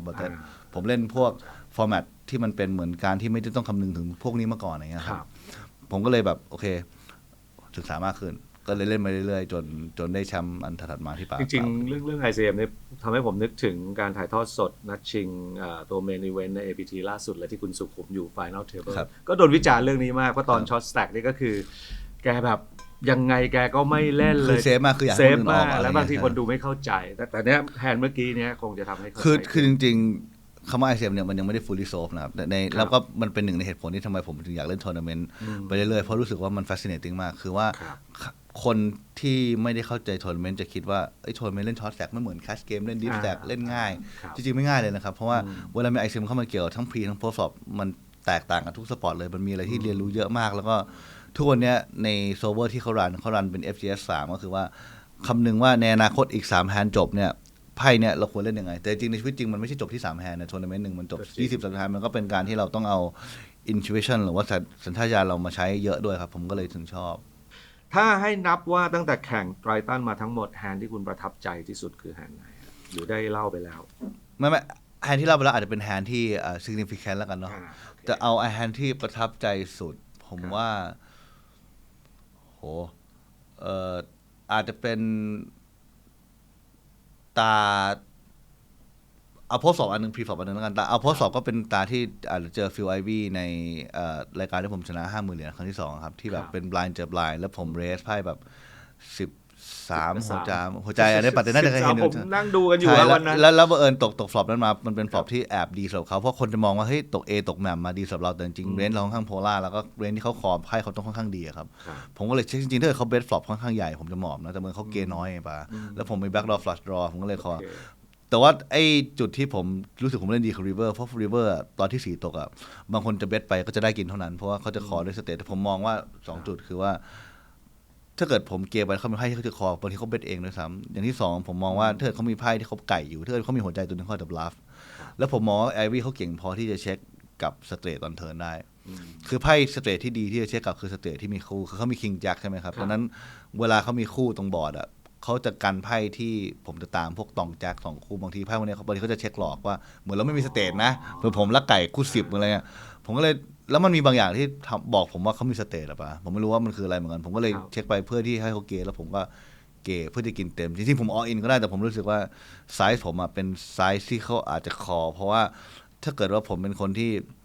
แคร์เซอร์ไวโวอะถ้าเกิดผมละไก่ผมจะไม่ออลอินเพราะว่าผมจะให้เขาจับแล้วยังเหลือชิปอยู่ผมเลยทำแบบนั้นไงแล้วก็เขาก็ที่ประทับใจเพราะว่าผมรู้สึกว่าฟิลไอวี่เขาเป็นคนที่เก่งแล้วเป็นคนที่เล่นค่อนข้างเร็วคือจะแทบไม่ค่อยเห็นเขาใช้ไทม์แบงค์เนาะ ครับ เขาเจอผมเขาใช้มัน10 อันนะครับ ผมไม่เคยคิดว่าทั้งชีวิตหนึ่งผมจะทำให้ไอวีใช้ไทม์แบงค์10 อันได้แต่ก็ใช้มาได้ อันนี้ก็น่าจะเป็นแฮนด์ที่ประทับใจที่สุดนะครับ จริงๆ น่าจะเป็นแฮนด์ที่ผู้คนจดจำได้มากด้วยโดยเฉพาะแฟนๆ ของคุณนัทในเมืองไทย เท่าที่ผมได้ยินมาหลังจากนั้นแล้วเนี่ยนักโป๊กเกอร์ในเมืองไทยนับ 13 เป็นพรีเมียมแฮนด์เลยนะครับ อ๋อเหรอครับ ครับเรียกว่า เริ่ม คุณนัท ทัน แฮนด์นะฮะแล้วก็ทำให้ปั่นป่วนไปทั้งวงการโป๊กเกอร์กันทีเดียวนะฮะอีกเรื่องหนึ่งก็คือล่าสุดใน Final Table ของTriton ที่เจจูคุณมีคาร์ดโปรเทคเตอร์เหรอครับเป็นตุ๊กตา อ๋อมันตัวชิกาว่าคือ มันคืออะไรฮะเดี๋ยวลองเล่าให้ฟัง คือผมเป็นคนชอบคลิปลูกตาแต่เด็กคือตามพวกห้างประเทศ โอเค บ้านเราแหละตอนสมัยตอนที่มันยังไม่โกงกันมากแต่ว่า ครับ ตอนนั้นผมไปญี่ปุ่นแล้วก็เหมือนแบบผมได้ไปคีบตามตู้คีบนะครับแล้วก็คือได้ตัวนี้เป็นตัวแรกที่ผมคีบได้ผมรู้สึกว่ามันน่ารักดีแล้วผมอยากเก็บไว้เพราะว่าเมื่อก่อนบางทีผมคีบตัวตาเยอะที่ญี่ปุ่นบางทีเราก็บริจาคบ้างเอากลับมาบริจาคอันนี้ก็คือเก็บไว้ตอนนั้นก็เลยมันเป็นเหมือนคุณค่าทางใจอะครับก็เลยเอาไปด้วย เพราะว่า ครับ รู้สึกว่าตอนนั้นมันเหมือนว่าผมไปญี่ปุ่นเสร็จแล้วมันเหมือนมีทัวร์ต่อแล้วผมเอาไปแล้วผมแบบดูข้างดีมอนติคาร์โลครับที่ผมไม่ได้แชมป์แต่ว่าผมได้ที่2กับที่3แต่วันนั้นอ่ะไม่ได้เอาลงมาด้วยนะก็คือว่าอยู่ในห้องใช่ไหมครับ ครับ แล้วตอนที่เหมือนซีรีส์เจจูล่าสุดเนี่ยมีคนอเมริกาหลายคนเขาเอาตุ๊กตาเขาลงมาเวลาเอาอินคือเขาอะจะไม่ให้วางไว้ที่โต๊ะเนาะ ครับ เพราะว่าบางทีเขากลัวมีเซ็นเซอร์มีอะไรหรือเปล่าแต่ว่าผมเห็นเวลาเอาอินเขาเอาพวกคาปิบาร่ามาวางรอบล่าสุดมีคนเอาส้มมาวาง ผมก็เลยมองว่าเฮ้ยมันมีตอนนั้นมีจับวิสตรีบาวตี้ผมก็เลยเอาลงมาด้วยเหมือนช่วยผมจับแล้วผมได้ซองทองครั้งแรกของไททันแต่ไม่ได้รางวัลใหญ่นะเป็นซองทองที่เล็กสุดแต่อย่างน้อยก็ได้ซองทองไง ครับ ผมก็เลยมองคิดว่าเฮ้ยถ้าเกิดซีรีส์นี้เราได้ FT อันหนึ่งผมจะเอาตุ๊กตาตัวนี้ลงมาด้วย ก็เลยเอามา walk in แล้วผมก็ถามที่โต๊ะถ้าเกิดผม walk in ผมขอเอามาตั้งนะเขาบอกได้ไม่มีปัญหาผม เพ ก็ ราะ เลย ว่า ทำ all in แล้วไม่มีผล all in แล้วไม่มีผลแล้วผมก็เลยตั้งก็ชนะตลอดจนเฮซ่าผมก็เลยถามคู่ต่อสู้ผมที่ผมก็เหมือน respect กันแล้วกันอ่ะผมถามว่าผมเอาตุ๊กตาวางอ่ะอยู่ไหมเพราะมันน่ารักดีอะไรเงี้ยแล้วเขาบอกอ๋อไม่เป็นไรเพราะเขารู้แล้วผมไม่ได้โกงอะไร ครับ ก็เลยมาตั้งเล่นเฮซ่าคู่กันเลย ซึ่งอันนี้ผมเพิ่งรู้แบบว่าในบางซีรีส์บางทัวร์เขามีกฎกติกาแบบนี้ ใช่ครับ ใช่ไหมฮะเพราะว่ามันมีเซ็นเซอร์ได้ด้วยเหรอ คือโลกสมัยนี้เทคโนโลยีมันก้าวไปไกลครับป่ามันจะมีพวกเคสที่เขาซัสเปกว่ามีคนบางประเทศเอาของบางอย่างวางที่โต๊ะเพื่อที่จะเป็นกล้องไมโครคาเมราอ่านไพ่แล้วบางทีเหมือนแบบอาจจะมีแบบพูดตามเคสที่เขาเคยโดนจับได้แล้วกันนะมีคนมีไมโครชิปในหูมีคนแบบพูดโฟนอินเข้ามาในโทรศัพท์เราคือเราไม่ต้องแบบใส่หูฟังนะมีคนแบบพูดเข้ามาเลยว่าไพ่คู่ต่อสู้เป็นอย่างนี้หรือว่าแบบตาที่หมอบตอนเนี้ยคือเขากลัวว่าจะมีของที่อยู่บนโต๊ะที่จะเป็นกลไกพวกนี้ครับแต่ว่าจริงๆส่วนใหญ่เขาจะไปคำนึงกลัวพวกโทรศัพท์กับคาร์ดโปรเทคเตอร์มากกว่า นั่นน่ะสิเพราะจริงๆที่ว่ามาทั้งหมดเนี่ยแต่โทรศัพท์นี่ก็อยู่กับทุกคนเลย ถ้าแปลว่าบางซีรีส์เขาห้ามแม้กระทั่งโทรศัพท์ด้วย ส่วนใหญ่โต๊ะพวกสตรีมมิ่งเขาจะไม่ให้มีโทรศัพท์ที่โต๊ะอยู่แล้วครับคือจะให้ฝากไว้แล้วไปใช้ได้แต่ไตรต้านนี้ยิ่งโหดเลยเพราะว่าเขาเรกเลตดีคือ3โต๊ะสุดท้ายปุ๊บห้ามมีคนเล่นโทรศัพท์จนกว่าเบรก โอเค คืออาจจะไม่ได้มีคนส่งข้อมูลอินเกมให้อาจจะไม่ต้องมากังวลเลยว่าบางคน ครับ แบบรู้จักคนในเทคนิคทีม อ่า จ่ายใต้โต๊ะให้ส่งข้อมูลมา เพราะว่ามันจะมีบางเคสในอเมริกาพวกไลฟ์สตรีมแคชเกมที่เขาสงสัยว่ามีคนโกง เพราะว่าโต๊ะมันก็คือเทคนิชเชียนเนี่ยเขาจะรู้การดของทุกคน สดเพราะว่ามันเป็นการ์ด เพราะมันเป็นเซนเซอร์ RFID อ่า ใช่ไหมครับ เป็น RFID แล้วก็ ใช่ฮะ ถึงแม้ว่าคนดูจะดีเลย์30 นาที แต่คนที่อยู่ในห้องนั้น ใช่ เขารู้ทันทีนี่ใช่ไหม ถ้าเกิดเขาหาวิธีส่งสัญญาณมาได้ก็จบเลย ใช่ครับ ซึ่งจริงๆอะระดับไททันเนี่ยคงไม่มีคนทำหรอกแต่ว่าเขาก็เหมือนกันข้อคอรหาทั้งหมดเลย เพราะว่า โอ้ มันจะมีเวฟของ criticism ปีที่แล้วที่เขาคิดว่าบางไลฟ์สตรีมมิ่งของคัสเกมในอเมริกามีการโกงกันครับ โอเค ครับ ยิ่งเป็นไลฟ์สตรีมมิ่งด้วยผมสบายใจเพราะว่าปกติเป็นเล่นผมไม่เคยขึ้นฟีเจอร์เทเบิลอยู่แล้วเราก็จะไม่โดนปัญหานี้ ไม่เจออันนี้ ล่าสุดการได้ถ้วยครั้งล่าสุดเนี่ยทำให้ปุณณติดท็อป 10 ใน Triton Records นะฮะซึ่งเป็นการเบียดเพื่อนสนิทของคุณตกจากท็อป 10 ไป อ๋อ คือ Danny แดนนี่ ใช่ไหม แทงนะฮะได้คุยกันไหม จริงๆอันนี้ไม่ได้ค่อยคุยเท่าไหร่เพราะจริงๆเหมือนทั้งคู่ผมกับเขาสนับสนุนกันคืออยากให้ต่างคนได้ดีอยู่แล้วแต่ว่าพอได้มากระจุกอยู่ใกล้ๆท็อป10ด้วยกันก็เคยคุยกันว่าจริงๆเราก็แค่พูดให้แต่ละคนทำได้ดีในอนาคตเราก็จะได้ establish ตัวเองถาวรเลยเพราะว่าอาจจะมีหลายคนในลิสต์นั้นที่ไม่ได้เล่นสม่ำเสมอเท่าพวกเราแล้วหรืออาจจะมีบางคนที่อาจจะฟอร์มเริ่มตก คือเรามองแล้วว่าในระยะยาวเราทั้งคู่น่าจะ establish ตัวเองในท็อป10อยู่แล้วแต่ว่าจริงๆผมอยากพูดนิดนึงคือมันโชคดีนะที่ตัวผมเองเป็นคนไทยที่ไปเล่นไททันค่อนข้างที่จะถี่คือว่าหลายคนอาจจะติดภาระการงานที่ไทยก็คืออาจจะเล่นได้ไม่ได้ตลอดแต่ว่าทุกครั้งที่ผมไปเล่นไททันคือว่าผมอยากไปไม่ใช่เพื่อการแข่งขันแต่ว่าได้ไปอยู่กับพวกเพื่อนผมพวกนี้นะคือว่ามันเป็นคอมมูนิตี้ที่มันอบอุ่นจริงๆครับคือว่าไม่ใช่แค่ดานนี่แต่ว่าผมซอยซ่าเคียสหลายๆคนเว็บสเตอร์คือเวลา CK คือเวลาคนคนหนึ่งเข้า FT ไม่ว่าที่เหลือจะเป็นยังไงบ้างคือมาเชียร์ตลอดซึ่งในหลายๆประเทศเราจะสังเกตอยู่ว่าในเอเชียโดยเฉพาะไม่พูดถึงชื่อประเทศแล้วกันนะแต่ว่าหลายประเทศเขาจะมีการแข่งขัน internally แต่ว่ากลุ่มผมเป็นกลุ่มที่ต่างคนต่างมาจากคนละประเทศด้วยซ้ำแต่เป็นคล้ายๆทีมเอเชียที่เป็นคอที่ค่อนข้างที่สำคัญคือพวกคนจีนอย่างเงี้ยครับเขาเคยไปพูดสัมภาษณ์แล้วเขาอิจฉากลุ่มพวกผมนะคือเขาคิดว่าในเมืองจีนไม่ได้มีคนแชร์ความรู้วิชาการกันเยอะขนาดนี้ไม่ได้มีการซัพพอร์ตกันเพราะต่างคนต่างมองว่าตัวเองอยากเป็นที่หนึ่งอยากเป็นคู่แข่งกันพอเขามาเห็นมุมนี้เขาค่อนข้างที่จะประทับใจคืออันนี้พูดจากเรนลินเขาเป็นคนพูดเลยเขาเรนลินน่าจะจีแพร์อันดับ1ของโลกตอนนี้เพราะเขาจริงๆเขาเป็นกึ่งๆจีนอเมริกาแหละเพราะเขาอยู่อเมริกาเป็นหลักแต่เขาบอกว่าตอนที่เขาได้เข้ามาเริ่มเล่นไททันกับเข้าใจคอมมูนิตี้เพราะว่าคนจีนเขามองว่าเขาอยากให้มันเป็นเหมือนกลุ่มเราแล้วเป้าหมายในไททันครั้งต่อๆไปสำหรับปุณณัฐคืออะไรครับอย่างแรกที่ผมปามขอไม่เสียก่อนโอเคยังคงเป็นเป้าหมายหลักอยู่แต่ว่าถ้าเกิดพูดถึงในเชิงของความเป้าหมายที่ผมมองว่า realistic obviously ผมอยากได้ถ้วยที่4ที่5แล้วแต่เรามองว่าจริงๆอ่ะเราดวงดีมากแล้วที่ได้3ถ้วยจริงๆขอแค่ให้มี performance ที่ทำให้ตัวเองเข้า FT บ่อยๆขึ้นเรื่อยๆหรือว่าโอเคเข้า FT เรื่อยๆหรือว่าเล่นได้ดีขึ้นเป็นที่ยอมรับของนักโป๊กเกอร์ระดับโลกสากลมากขึ้นที่เขามองให้คนนี้ในเอเชียเก่งนะคนนี้แบบเป็นคนไทยที่เก่งนะคืออันนี้ผมมองเป็นคุณค่าของการได้มีความภูมิใจตัวเองด้วยครับแต่ว่าก็ถ้าเกิดถามว่าในอนาคตก็คือขอให้ทุกซีไปได้ FT แล้วกันเนาะคือได้ FT แต่ท่านมันก็เท่ได้เดินออกมาได้ประสบการณ์อะไรอย่างเงี้ยครับคราวนี้เรากลับมาคุยกันเรื่องครอบครัวเรื่องความสัมพันธ์กับคนรอบตัวบ้างนะครับเนื่องจากว่าเราพอจะรู้อยู่บ้างว่าปุณณัฐได้ให้ความสำคัญกับเรื่องครอบครัวมากๆนะฮะทุกครั้งที่ได้รางวัลก็โทรหาคุณพ่อเป็นคนแรกเสมอใช่ไหมครับแล้วหลังไม่ต้องโทรแล้วเพราะเขาแอบดูครับเขาดูอยู่เขารู้เขาโทรมาเองเลยว่า หรือว่าเขามีกองเชียร์ผมว่าด้วยข่าวที่มีสารข่าวเยอะสมัยนี้ไม่ว่าจะเป็นของเทนตักหรือตัวแอปไลตันเองหรือว่าพวกนิวส์ใน Facebook ของสากลอย่างเงี้ยเขาก็จะพอรู้ว่าเมื่อไหร่ลูกเขา FT อย่างนี้แปลว่าเขาก็ติดตามคือจริงๆผมพูดอย่างคือจริงๆผมลึกๆเป็นคนให้ความสำคัญครอบครัวนะครับแต่ผมเป็นคนที่แสดงออกไม่ค่อยเก่งคือว่าแล้วเป็นคนที่แปลกมากไม่ค่อย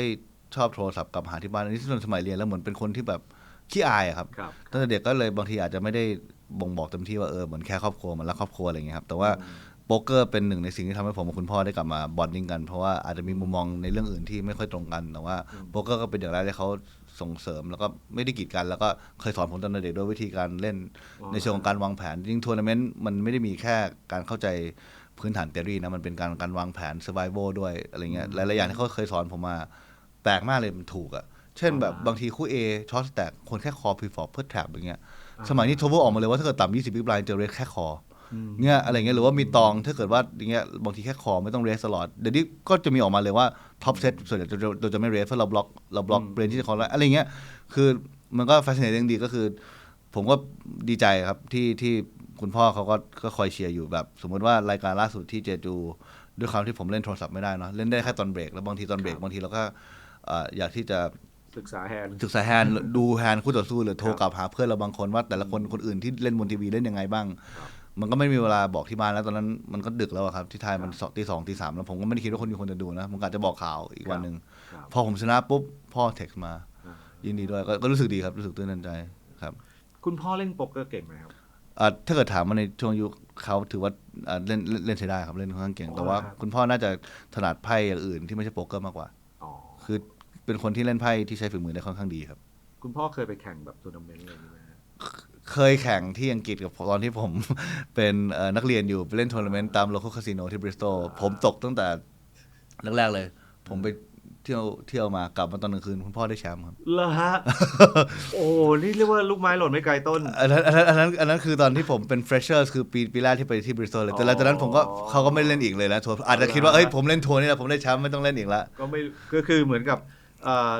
บวางมือณจุดสูงสุด ครับ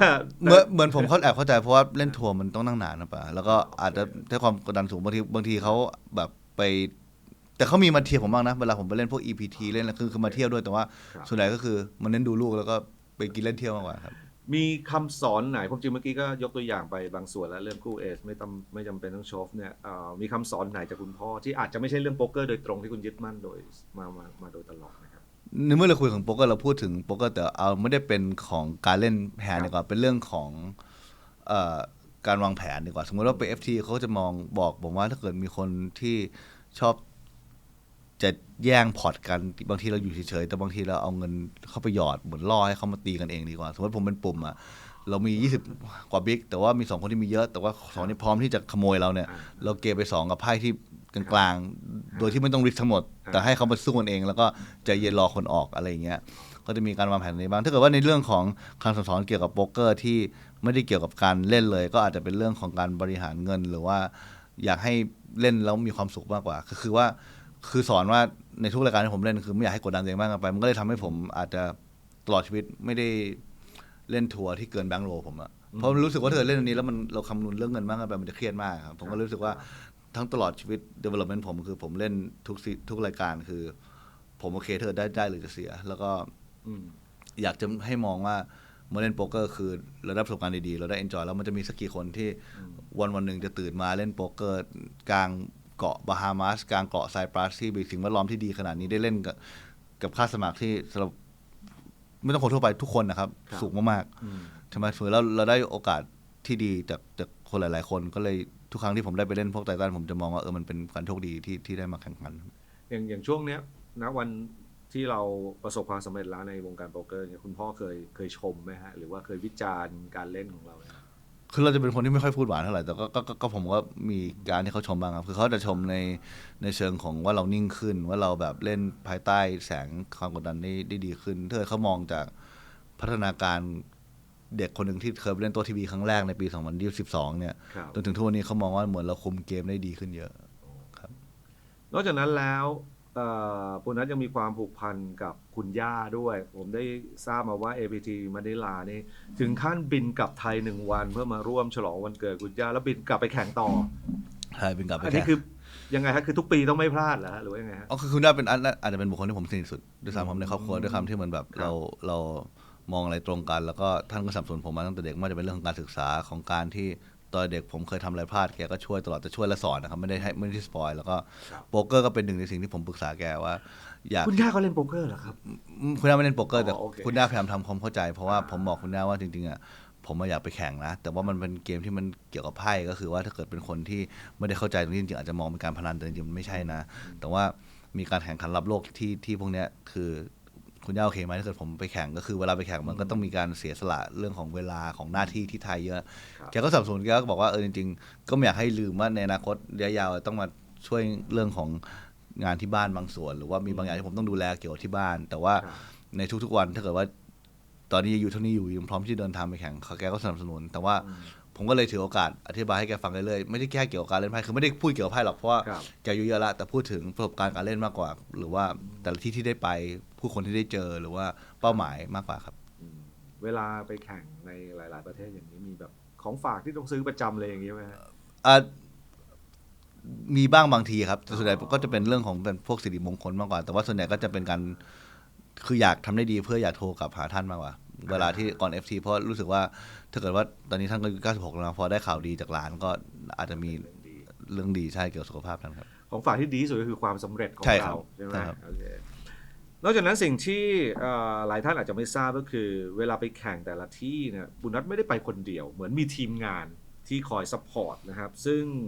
เท่าที่ทราบมานี่มีมากกว่า1 คนด้วยนะฮะอยากให้บุญนัทเล่าให้ฟังหน่อยว่าใน1 ทีมนี้มันประกอบไปด้วยใครบ้างแต่ละคนทำหน้าที่อะไรครับ จริงๆก่อนหน้านี้จริงๆทีมที่ช่วยผมจริงๆไม่ได้เดินทางไปกับผมนะแต่ว่าผมจะมีคนที่คอยแบบช่วยในเรื่องของเตรียมพร้อมการสตัดดี้อะไรหลายๆอย่างคือคนหลักๆเลยก็จะเป็น ชื่อแมตต์เบลเชอร์เป็นเพื่อนสนิทผมครับอันนี้ผมก็เคยพูดให้เครดิตไปตอนที่ได้แชมป์ครั้งแรกเพราะว่าเขาทำให้ผมจากคนที่เป็นนักโป๊กเกอร์ธรรมดาหรือว่าอาจจะไม่เก่งด้วยซ้ำเพราะว่าเราอยู่ในคล้ายๆบับเบิ้ลของเราเองอะจนเป็นคนที่สามารถที่คอมพีตในสเตจระดับโลกได้ด้วยความที่เขาสอนผมตั้งแต่พื้นฐานจน strategy มันคอมพลีเคทขึ้นจนเขามองเข้าใจว่าจุดด้อยของผมมีอะไรบ้างพยายามจะเกลาแต่ละจุดเพราะเขาเป็นคนที่น่าจะเป็นคนที่เล่นโป๊กเกอร์ในฟอร์แมตของเขาซึ่งก็คือ Deep Stack Cash Game หรือ Heads Up ตัวน่าจะท็อปของโลกเลยครับแต่ว่าไม่ได้ publicity เยอะเพราะว่าเล่นพวก Cash Game พวก Heads Up ในประเทศที่เป็นถูกกฎหมายแบบมาเก๊าแบบอังกฤษแบบอเมริกาเนี่ยมันไม่ได้ coverage เยอะ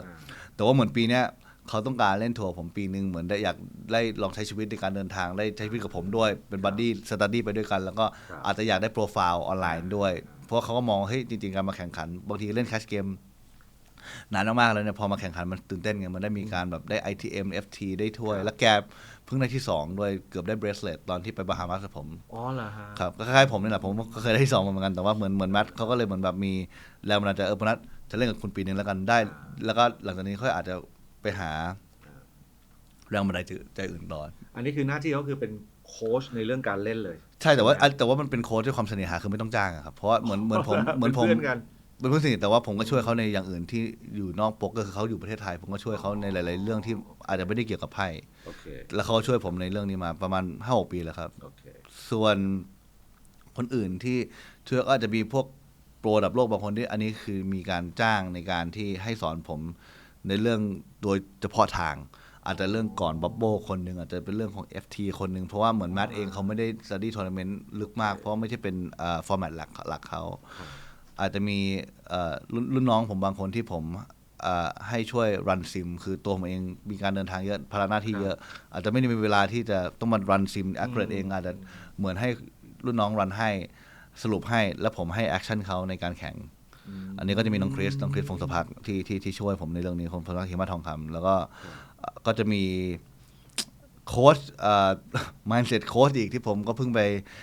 จ้างมาปลายปีที่แล้วเพราะว่ารู้สึกว่าจริงๆการแข่งขันโป๊กเกอร์มันมีแรงกดดันค่อนข้างสูงแล้วบางทีเวลาผมเครียดผมไม่รู้ผมจะคุยกับใคร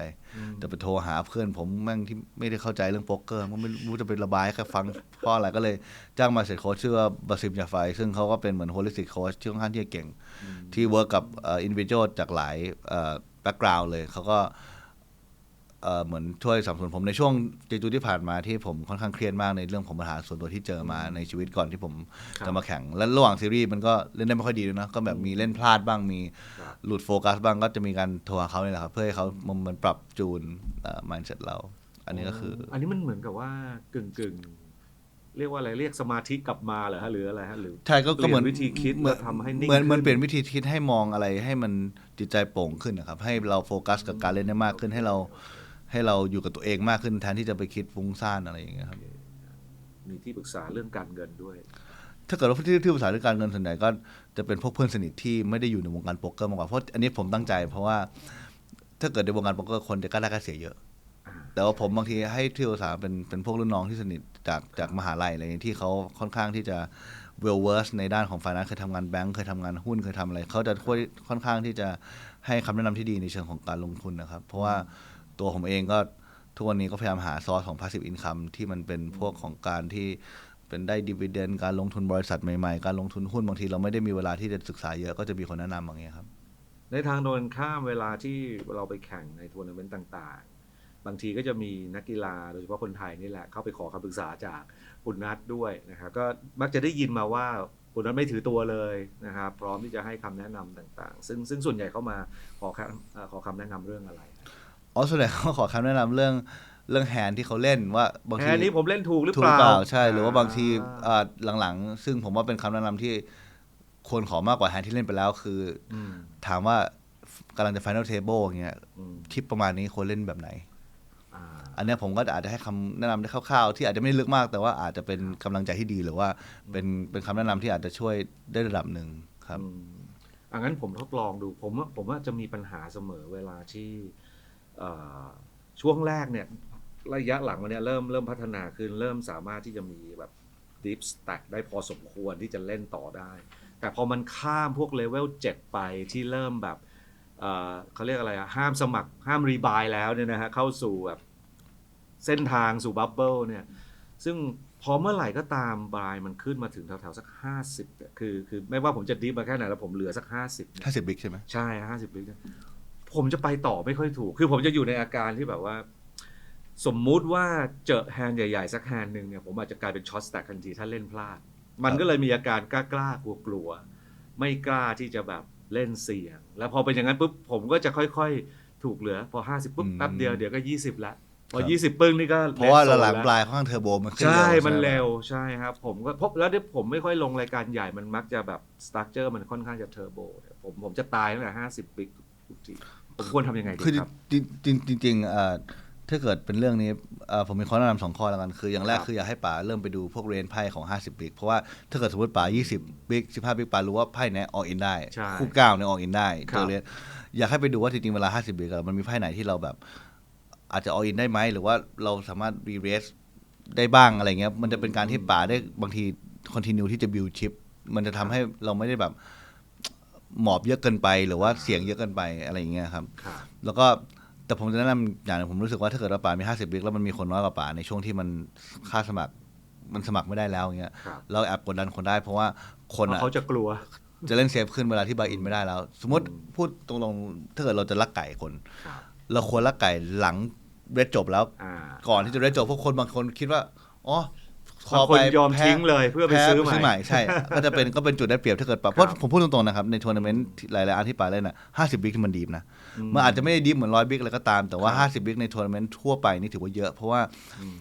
20-30มันก็ถือว่าเล่นได้แล้วอะครับ ดังนั้นคือจริงๆ อย่างที่ผมเคยแนะนำคนก็คือว่าไม่อยากให้พอมีสแต็กระดับหนึ่งคือคิดว่าต้องเล่นไพ่หน้ากว้าง หรือมีสแต็กที่กลางๆ แล้วต้องรีบเอาชิป คืออยากให้เล่นไปเรื่อยๆคือเล่นใจเย็นไปเรื่อยๆแต่ว่าให้เล่นคล้ายๆเหมือนกันแหละนี่แหละครับ โอเค ครับ ก็คือเล่นเหมือนเดิมนั่นแหละ คือเล่นเหมือนเดิมไม่ต้องไปกล้าๆกับกูไม่ต้องคิดว่าว่าตานี้ถ้าเกิดเสียนี่จะช็อตแสกเลย เพราะว่ามันก็ถือว่าดีไหมครับเพราะว่าถ้าเกิดเราช็อตแสกแล้วเราเสียตาหนึ่งเราอาจจะออกเลยก็ได้อันนี้เรามีโอกาสทั้ง2 ทีดังนั้นเราเล่นตามปกติไปเลยเพราะว่าเราอาจจะชนะและการมี80ครั้งที่80เราก็แทบที่จะไอเทมสบาย ก็จริงด้วยโอเคแปลว่าปัญหาของผมคือ กลัวเร็วไปหน่อย อาจจะกลัวเร็วไปหน่อยแล้วอาจจะด้วยความที่อาจจะยังไม่ค่อยเห็นว่าจริงๆไพ่อะไรควรเล่น50-40 บิ๊กอะไรเงี้ยครับ โอเค แล้วผมเห็นมีไปยืนเชียร์อาไทยฮะ ไป ถูกคอกันเมื่อไหร่ฮะกับอาไทยฮะนักโป๊กเกอร์หน้าใหม่มาแรงฮะตอนนี้ นี่ผมเป็น FC เขาผม อ๋อเป็นแฟนหนัง ไม่ผมเป็นคนดูพวกรายการทีวีไทย หรือว่า ครับ หนังละครไทยแล้วผมรู้สึกว่าไทยเป็นเด็กที่เป็นตลกที่เก่งหนึ่งอย่างแรกเลยคืออเป็นคนที่ตลกจริงแต่เด็กแล้วก็ไม่ใช่คำหยาบเลย ใช่ ก็เลยมองว่าเป็นหนึ่งในตลกที่เราแบบเหมือนค่อนข้างประทับใจพอเรารู้ว่าอาไทยมาเล่นโป๊กเกอร์ผมจำได้ตอนนั้นผมบวชอยู่ อ๋อ แต่ว่าบวชผมอ่านข่าวได้ไง ผมก็เลยอ่านข่าวของ ครับ นะครับพอผมสึกออกมาผมก็เลยถามว่าอาไทยสต็อปหน้ามาไหมเขาบอกว่ามาที่มะนิลาผมก็ตื่นเต้น ผมก็เลยบอกเขาว่าเฮ้ยผมอยากเจออยากถ่ายรูปด้วยบังเอิญเขาอ่ะเจอผมก่อน อ๋อเหรอครับ ก็เลยได้พูดคุยกัน ผมก็เลยถามอาไทยว่าอาไทยเล่นโป๊กเกอร์มานานยังเขาบอกเขาเพิ่งเล่นแต่เขาชอบ ผมก็เลยถามว่าเล่นรายการอะไรบ้างก็เลยให้คำแนะนำทั่วไปแหละครับว่ารายการอาไทยต้องกล้าสู้แบบนี้นะ เวลาที่อาไทยมี8 บิ๊กไบลน์เนี่ยมันไม่เยอะนะแต่ว่าจำนวนชิปมันเยอะเพราะอาไทยเล่นไฮเปอร์เทอร์โบไง คือว่าเทียบกับแป๊บเดียวนี่ก็8 บิ๊กแต่ว่าบางคนเขาจะมองว่าเป็นจำนวนชิปนี่เยอะแต่จริงๆไม่เยอะนะอาไทยต้องออกอินแบบนี้ต้องคอแบบนี้ แกก็ทำจนแกได้ที่3ที่4แล้วก็ภูมิใจในตัวอาไทยเหมือนกันเพราะว่าเข้าใจเลยว่าสำหรับคนที่เป็นมือใหม่บางทีมันจะไม่ค่อยกล้าใส่เงิน โดยเฉพาะถ้าเกิดมันเป็นชิปที่ ครับ มันดูเยอะอะเนาะ ครับ ใช่ไหมใช่ครับ โอเคมีเหตุการณ์ไหนที่รู้สึกประทับใจพิเศษกับแฟนๆบ้างไหมครับ กับแฟนคลับของคุณนัท ส่วนใหญ่เป็นกำลังใจที่ได้มากกว่าครับก็คือว่าทุกคนที่เจอเราก็แบบพูดถึงเราอันนี้เราพูดถึงในที่แข่งที่อาจจะได้มีโอกาสเจอแบบ APT อย่างนี้นะครับก็คือว่ามีคนเข้ามาทักทายทุกคนแบบเหมือนให้เกียรติเราอะไรเงี้ยแล้วก็บางทีเวลาผม FT ในรายการของพวก APT หรือ WSOP ก็ตามที่ บางทีจะมีคนไทยอยู่ที่ผมไม่รู้ว่าเป็นคนไทยอย่างเงี้ยคนเข้ามายืนเชียร์มาอะไรแต่ไม่ได้มารบกวนครับ ครับ คือเหมือนล่าสุดที่ผมเล่น APT คือมีฝั่งหนึงเป็นเพื่อนผมเวลาผมรู้ว่าพวกนี้คนไทย ครับ แต่มีฝั่งหนึงที่ยืนนานมากเลยแต่เขาไม่ได้ส่งเสียงหรือว่าเชียร์ออกเสียงเพราะเขาให้เกียรติคู่แข่งขัน เอาเกรงใจนะ ผมก็งงว่าเฮ้ยเขามาเชียร์ใครเพราะอันนี้ก็มีฮ่องกงไต้หวันผมก็พยายามคิดดูในหัวแล้วเฮ้ยพวกนี้คนไต้ ไต้หวันหรือเปล่าหน้าอะไรเงี้ยส่วนเป็นคนไทยครับตอนจบเขาค่อยมาแบบเหมือนแบบยินดีผมก็รู้สึกดีใจที่เหมือนมาแล้วเราก็แบบเหมือนให้กำลังใจเราจริงๆแล้วก็เหมือนให้เกียรติคนแข่งขันด้วยครับซึ่งเดี๋ยวนี้ถ้าเกิดใครที่มีประสบการณ์ไปแข่งในทัวร์นาเมนต์โดยเฉพาะประเทศที่ไม่ใช่เป็นทัวร์นาเมนต์ที่แพงมากนักนะฮะไม่ใช่แบบอะไรล่ะแบบไททันอะไรอย่างนี้เนี่ยเราจะเห็นคนไทยเยอะมากและหลายคนนี่ก็เป็นมือใหม่ผมเคยเข้าไปคุยนี่บางคนเพิ่งเล่นมา2 ปีหรือบางคนบอกนี่3 เดือนก็มีครับ3 เดือนก็มีบางคนแบบมานี่ทัวร์นาเมนต์แรกเลยอะไรอย่างเงี้ยนะฮะเอาจริงๆแต่ถ้าถามผมประทับใจสุดคือจริงๆตอนที่ป๋าอยู่ที่ World Series ที่ป๋าจำได้ที่ทุกคนที่เราไปนั่งเชียร์แล้วก็มีคนไทยทุกคนที่เป็นคนไทยมาเชียร์จริงๆแล้วก็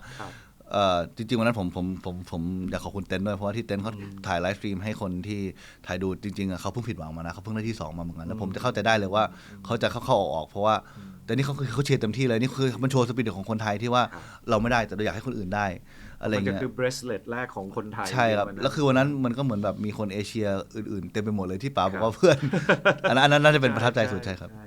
บจริงๆมันก็นี่คือบรรยากาศที่ไม่น่าเชื่อเหมือนกันโป๊กเกอร์เนี่ยมันเป็นกีฬาที่เวลาอยู่บนโต๊ะนี่คือแบบฟาดฟันกันเรียกว่าหลอกกันอ่ะเพื่อที่จะเอาชนะกันแต่ว่าพอจบเกมแล้วเนี่ยในที่สุดก็กลับมาเชียร์กันได้นะมันเป็นกีฬาที่สร้างสัมพันธ์ที่ดีผมมักจะพูดเสมอกับคนที่ยังไม่เคยเล่นโป๊กเกอร์ว่าเฮ้ยในมุมมองของผมเนี่ยโป๊กเกอร์ is the new golf อ่ะผมรู้สึกว่าถ้าแต่ก่อนเนี่ยนักธุรกิจเล่นกอล์ฟเพื่อมีคอนเน็กชันพูดคุยกันผมว่าณวันนี้โป๊กเกอร์มันจะทำหน้าที่คล้ายๆอย่างนั้นได้ด้วยโดยไม่ต้องตากแดดด้วยแล้ว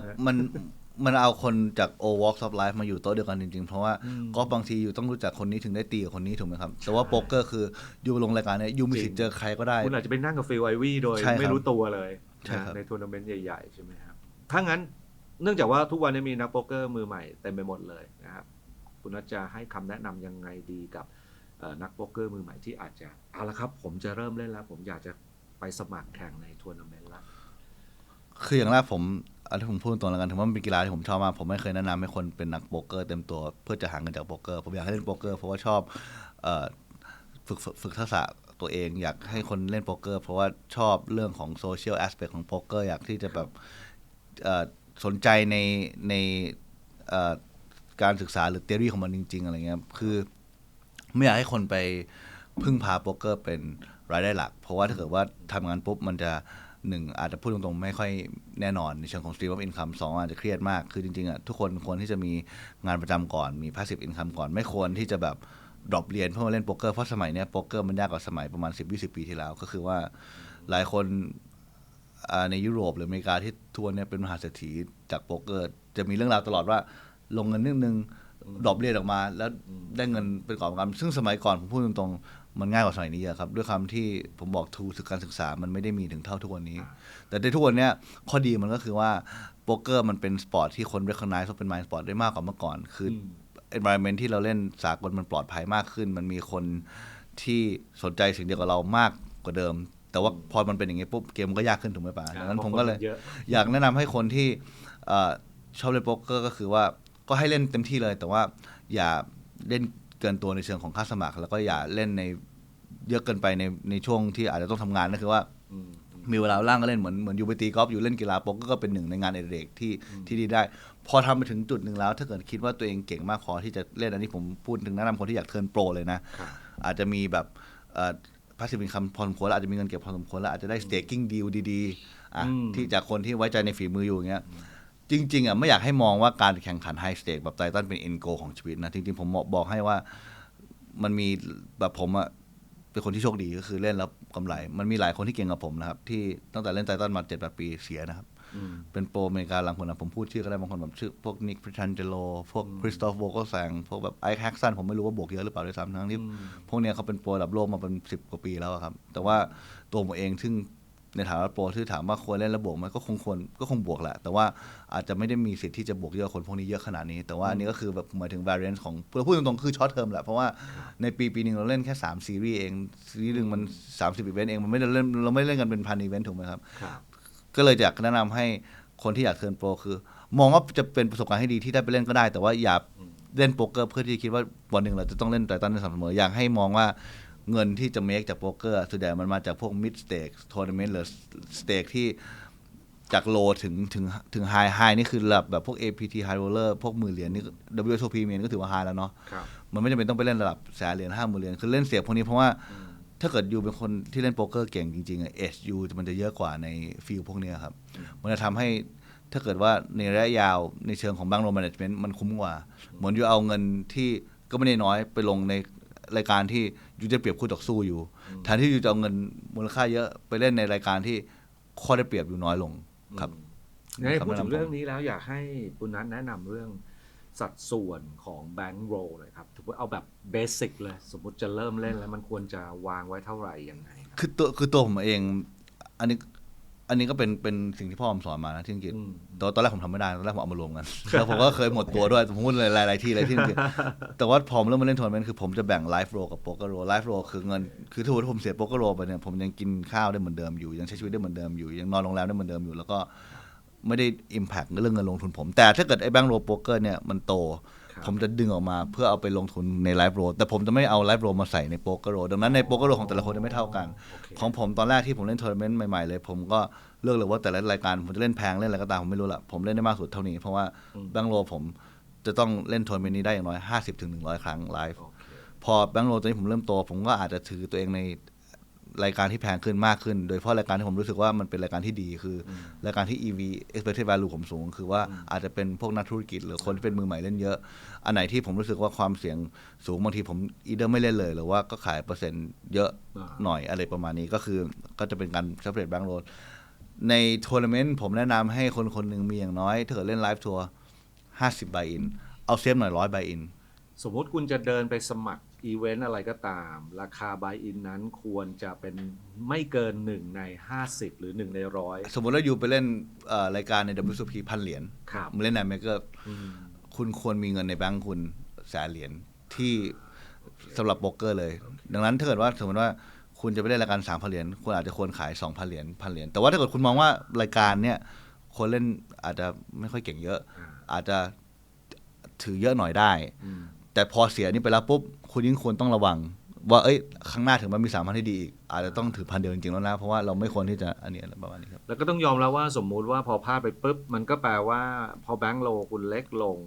อีเวนท์ที่คุณสมัครได้มันก็ต้องค่าสมัครถูกลงใช่หรือว่าอาจจะเล่นรายการเดิมแต่ว่าเราขายมากขึ้นก็คือว่าเราไม่ได้มีลิมิตว่าเงินน้อยลงจะต้องเล่นรายการถูกลงเสมอไป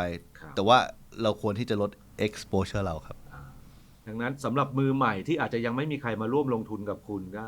50 big ไม่ใช่สิ50 buy in 50 buy in ขึ้นไปใช่ครับ50คุณต้องมีเงิน50 buy in ขึ้นไปถึงจะสมัครอีเวนต์นั้นได้เอาง่ายๆแค่นี้ก็แล้วได้ครับถ้าจะให้เซฟก็100 buy in ครับ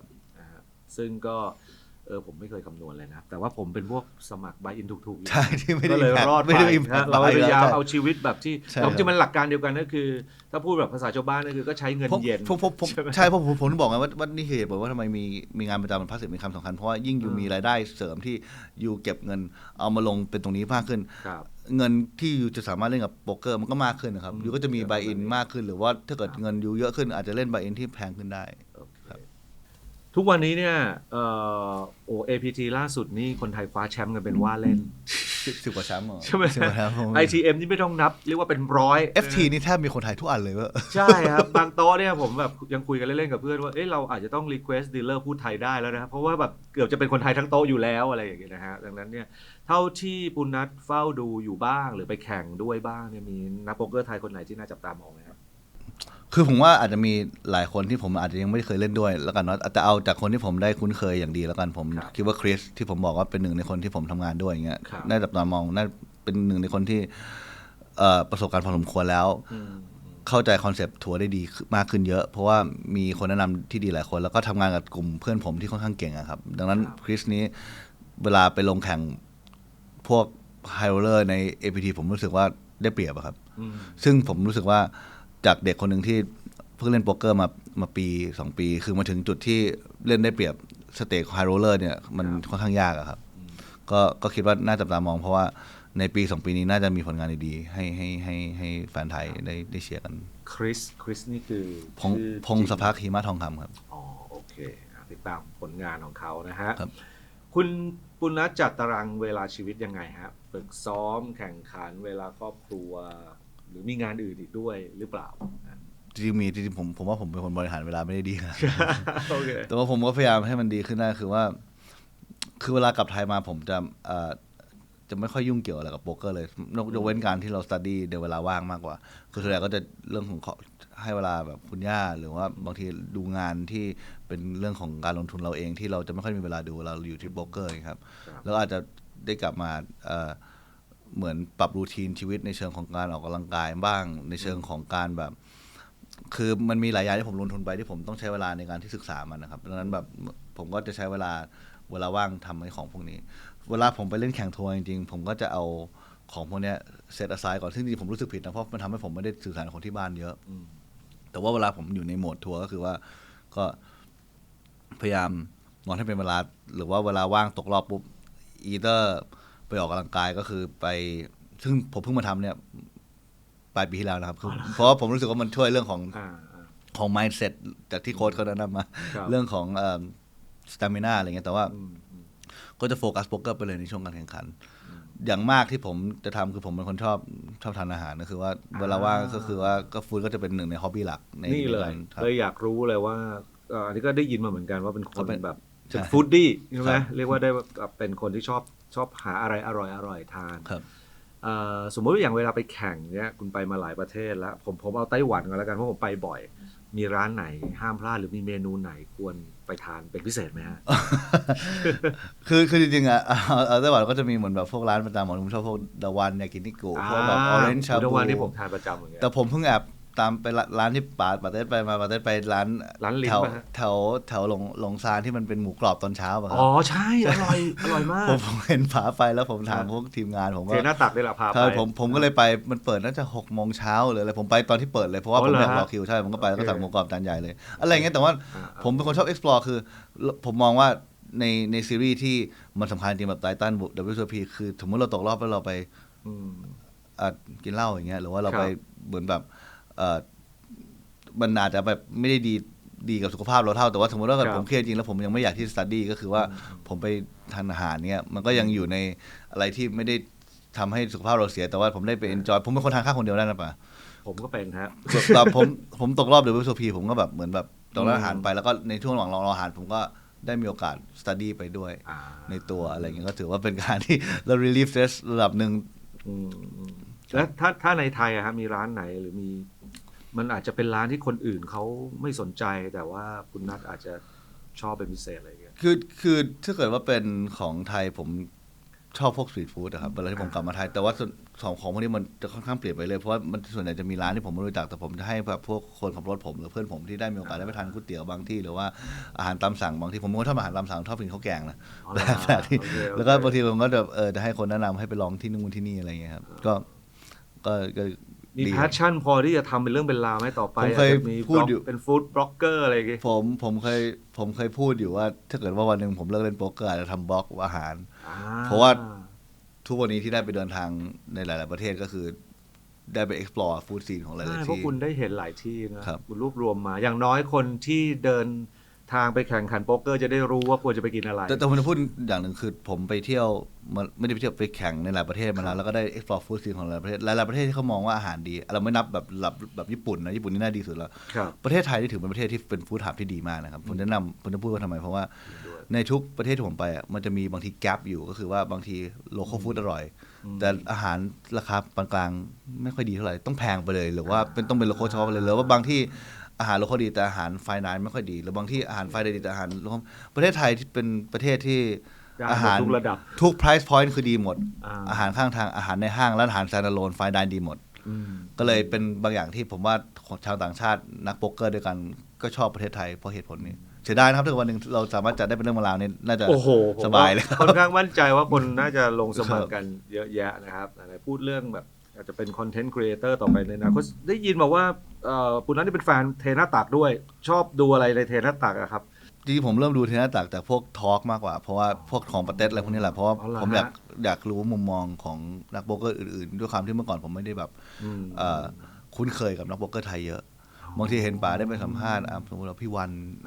ที่หรือว่าคุณเจมหรือว่าคนหลายคนที่ผมอาจจะแบบอยู่ในวงการโป๊กเกอร์ไทยแล้วผมไม่ได้คุ้นเคยมากมันก็ทำให้ผมเข้าใจมุมมองเขามากขึ้นเข้าใจแพชชั่นเขาเข้าใจอันนี้น่าจะเป็นรายการหลักที่ผมดูอย่างดูพี่วันเนี่ยหลายคนก็พูดถึงนะครับมุมมองอะไรที่พิเศษที่ได้เรียนรู้จากพี่วันคือ พี่วันเป็นคนที่อยู่ในวงการนี้มาค่อนข้างนานแล้วก็เป็นคน ครับ ที่เล่นโป๊กเกอร์เพราะชอบจริงๆเพราะว่าอยู่ที่ลาสเวกัสมีอาชีพหลักแต่ว่าที่ผมบอกมีอาชีพหลักแต่ว่าชอบเล่นเวลาที่ว่าง ครับ เพราะเหมือนพี่วันเขาแต่งงานกับคนที่นั่น แล้วก็ ครับ ตัวผมเองก็ได้สิ่งของพี่วันมากขึ้นเวลาผมไปที่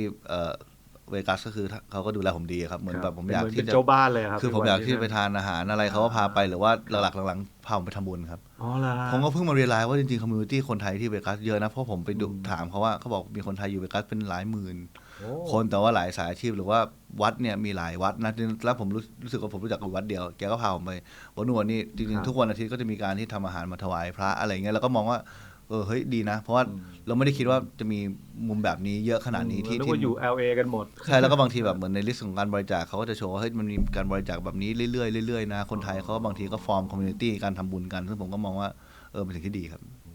พูดถึงเวกัสแล้วเป้าหมายเป็น USOP เป็นยังไงฮะปีนี้ไปไหมฮะ ผมไปมา3 ปีแล้วครับไม่ได้ผมยังไปอยู่ ก็เหมือนเดิมครับอยากได้เบรสเลตแต่ว่าผมไม่ได้มอง อืม อาจจะโตขึ้นนะครับผมไม่ได้มองเบรสเลตเป็นเอ็นโกขนาดนั้นแต่ถามว่า ครับ อยากได้ไม่อยากได้มาก แต่ไม่ได้มองว่าถ้าเกิดชีวิตนี้ไม่ได้จะไม่มีความสุขนะเพราะว่าแต่ว่าตอนแรกก่อนที่เราจะได้มาเล่นไตรตันก่อนที่เราจะได้มาอยู่ในจุดที่เราได้ประสบความสำเร็จระดับหนึ่งแล้วเนี่ยเรามองว่าอันเนี้ยคือเอ็นโกเราเพราะว่าเราดูรายการ WSOP แต่เด็กกับที่บ้านคือที่บ้านก็รู้สึกว่าอันเนี้ยเป็นเหมือนเหรียญทองโอลิมปิกของนักกีฬาโป๊กเกอร์ได้แล้วมันน่าจะเป็นความภูมิใจของประเทศไทยด้วยอะไรเงี้ย จริง แต่ผมเองได้ไปอยู่ที่จุดที่ได้ที่สองครั้งแล้ว FT ได้ประมาณ 4-5 ครั้งแล้วครับแล้วก็ ครับ เอ่อเราบางทีไม่สามารถเลือกได้ว่าเราจะประสบความสำเร็จรายการไหนอะสมมติผมได้เบรสเซ็ตตั้งแต่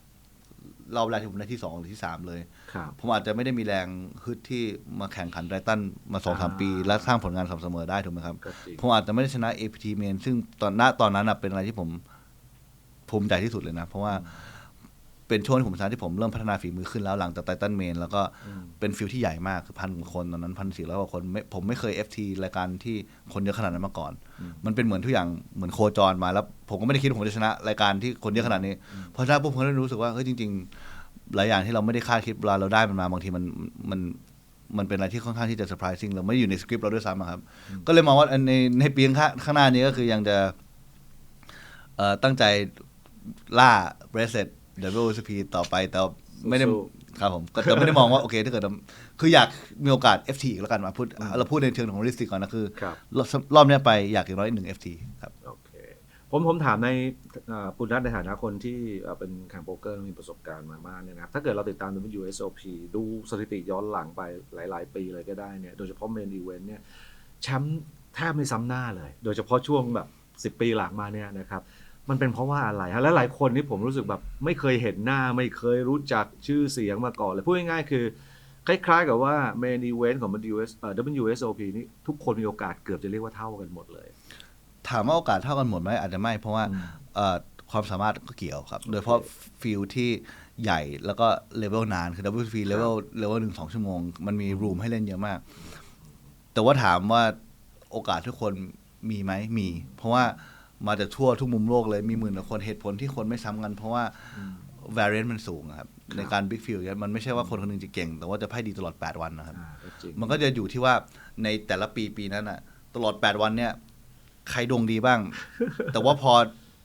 เหลือคนแค่กลุ่มหนึ่งแล้วคนที่เก่งกว่าก็ส่วนใหญ่จะมักจะเป็นคนที่โอกาสชนะสูงสุด แต่ก็ไม่เสมอไปนะครับ มันจะมีบางปีที่นักธุรกิจชนะ หรือว่าเป็นคนที่เป็นทัวริสต์มาแข่งเลยแบบที่อเมริกาจะมีช่วงเมนเ v นต์วีคแหละที่คนจะมาบินมาจากทั้งแคนาดาทั้งรัฐอื่นๆ เพื่อจะมาเล่นรายการนี้รายการเดียวเพราะว่าคนรู้ว่าปีหนึงมีครั้งเดียว เหมือนตัวมันเองก็คือจะเล่นรายการไหนไม่รู้ในปีหนึ่งก็จะมอง look forward to WSOP main ที่สุดมันจะคล้ายๆฟีลแบบชิงแชมป์โลกนะ ก็ใช่ เป็น public ใช่ event ระดับโลกเลยอย่างเงี้ยครับ มันคือ World Cup เวลาตกรอบนี้ก็จะเศร้าปีหนะเพราะกว่าจะได้เล่นอีกต้องอีกปีหนึ่ง นั่นแหละอาจจะเป็นเสน่ห์ของ WSOP เป็นฟรีสเอาด้วยดังนั้น อ่า ข้อได้เปรียบของคนที่อาจจะไม่ได้เป็นโปรระดับโลกมากก็คือว่าทุกคนมีโอกาสเท่ากัน โอเค โปรที่เก่งมากก็มีโอกาสชีวิตเดียวในหลายๆไฮโรลเลอร์บางทีนักธุรกิจหรือว่าไม่ต้องนักธุรกิจหรอกอาจจะเป็นคนที่เป็นทัวริสต์อาจจะไม่กล้าลงเพราะว่าโหโปรรีบายได้เนาะจะถึงเลเวล10เนี่ย จริงเขาก็ขู่เราตายเลย ใช่เขาก็ไปเรื่อยๆอย่างเงี้ยแต่น้อยอันนี้คือเขาตกปุ๊บเฮ้ยก็ตกเลย อันนี้แหละคือที่ทำให้โอกาสมันเข้ามาใกล้เคียง ใกล้เคียงมากขึ้นใช่ คุณ ครับ เสี่ยงได้เท่ากับที่ผมเสี่ยงแหละ ใช่ครับ โอเค ก็โอ้โหวันนี้สนุกมากนะฮะได้ความรู้เพิ่มเติมมากมาย ก็สุดท้ายแล้วมีอะไรอยากจะฝากถึงแฟนๆที่ติดตามชมติดตามเชียร์คุณนัทอยู่บ้างครับ จริงๆก็อยากให้มองว่าคอมมูนิตี้ของนักโป๊กเกอร์ไทยสมัยนี้มันก็พัฒนามาเยอะนะในช่วง 2-3 ปีที่ผ่านมาตัวผมเองผมรู้สึกผมค่อนข้างภูมิใจที่เป็นส่วนหนึ่งของคอมมูนิตี้นี้กัน เราไม่ได้มองว่าเราเป็นโฟกัสพอยต์หรือว่าอะไรแต่เรามองว่าในประสบการณ์ที่เรามีมาหรือว่าในโอกาสที่เราได้รับที่เราไปแข่งแล้วที่เราอยากที่จะสนับสนุนวงการนี้ แล้วก็การที่เห็น APT ล่าสุดที่คนไทยไปเยอะขนาดนี้หรือว่าจำนวนของคนไทยที่ดูสตรีมมิ่งของ WSOP ไตรตันอย่างเงี้ยเราก็รู้สึกว่ามันมีinterest แล้วก็ความที่คนไทยเริ่มชอบหรือว่าเห็นเสน่ห์ของกีฬานี้มากขึ้นจริงๆก็ในอนาคตถ้าเกิดว่ามันมีการทำให้มันถูกกฎหมายได้ในประเทศเราหรือว่ามีการแข่งขันในประเทศที่คนไทยอาจจะสะดวกในการที่เดินทางไปก็อยากให้ลองไปแข่งขันกันดูเพราะว่ารู้สึกว่ามันเป็นการที่เราได้มาแชร์ประสบการณ์ใหม่ๆกันทำให้เรารู้จักคนใหม่ๆแล้วก็เป็นประสบการณ์ที่ผมว่าค่อนข้างที่จะดีครับครับ ก็หวังว่าเราจะได้เจอกันอีกแล้วครั้งต่อไปเราคงจะคุยกันเรื่องการได้ bracelet แรก อันนั้นจะยิน นะฮะ ดีมากๆ เรามา ครับ เยี่ยมกันอีกทีหนึ่งขอบคุณคุณนัทมากนะครับ ครับ สวัสดีครับ ผม สำหรับคุณผู้ชมก็ติดตามเทน่าตัดท้อกันต่อไปว่าแขกรับเชิญคนต่อไปของเราจะเป็นใครขอบคุณมากครับ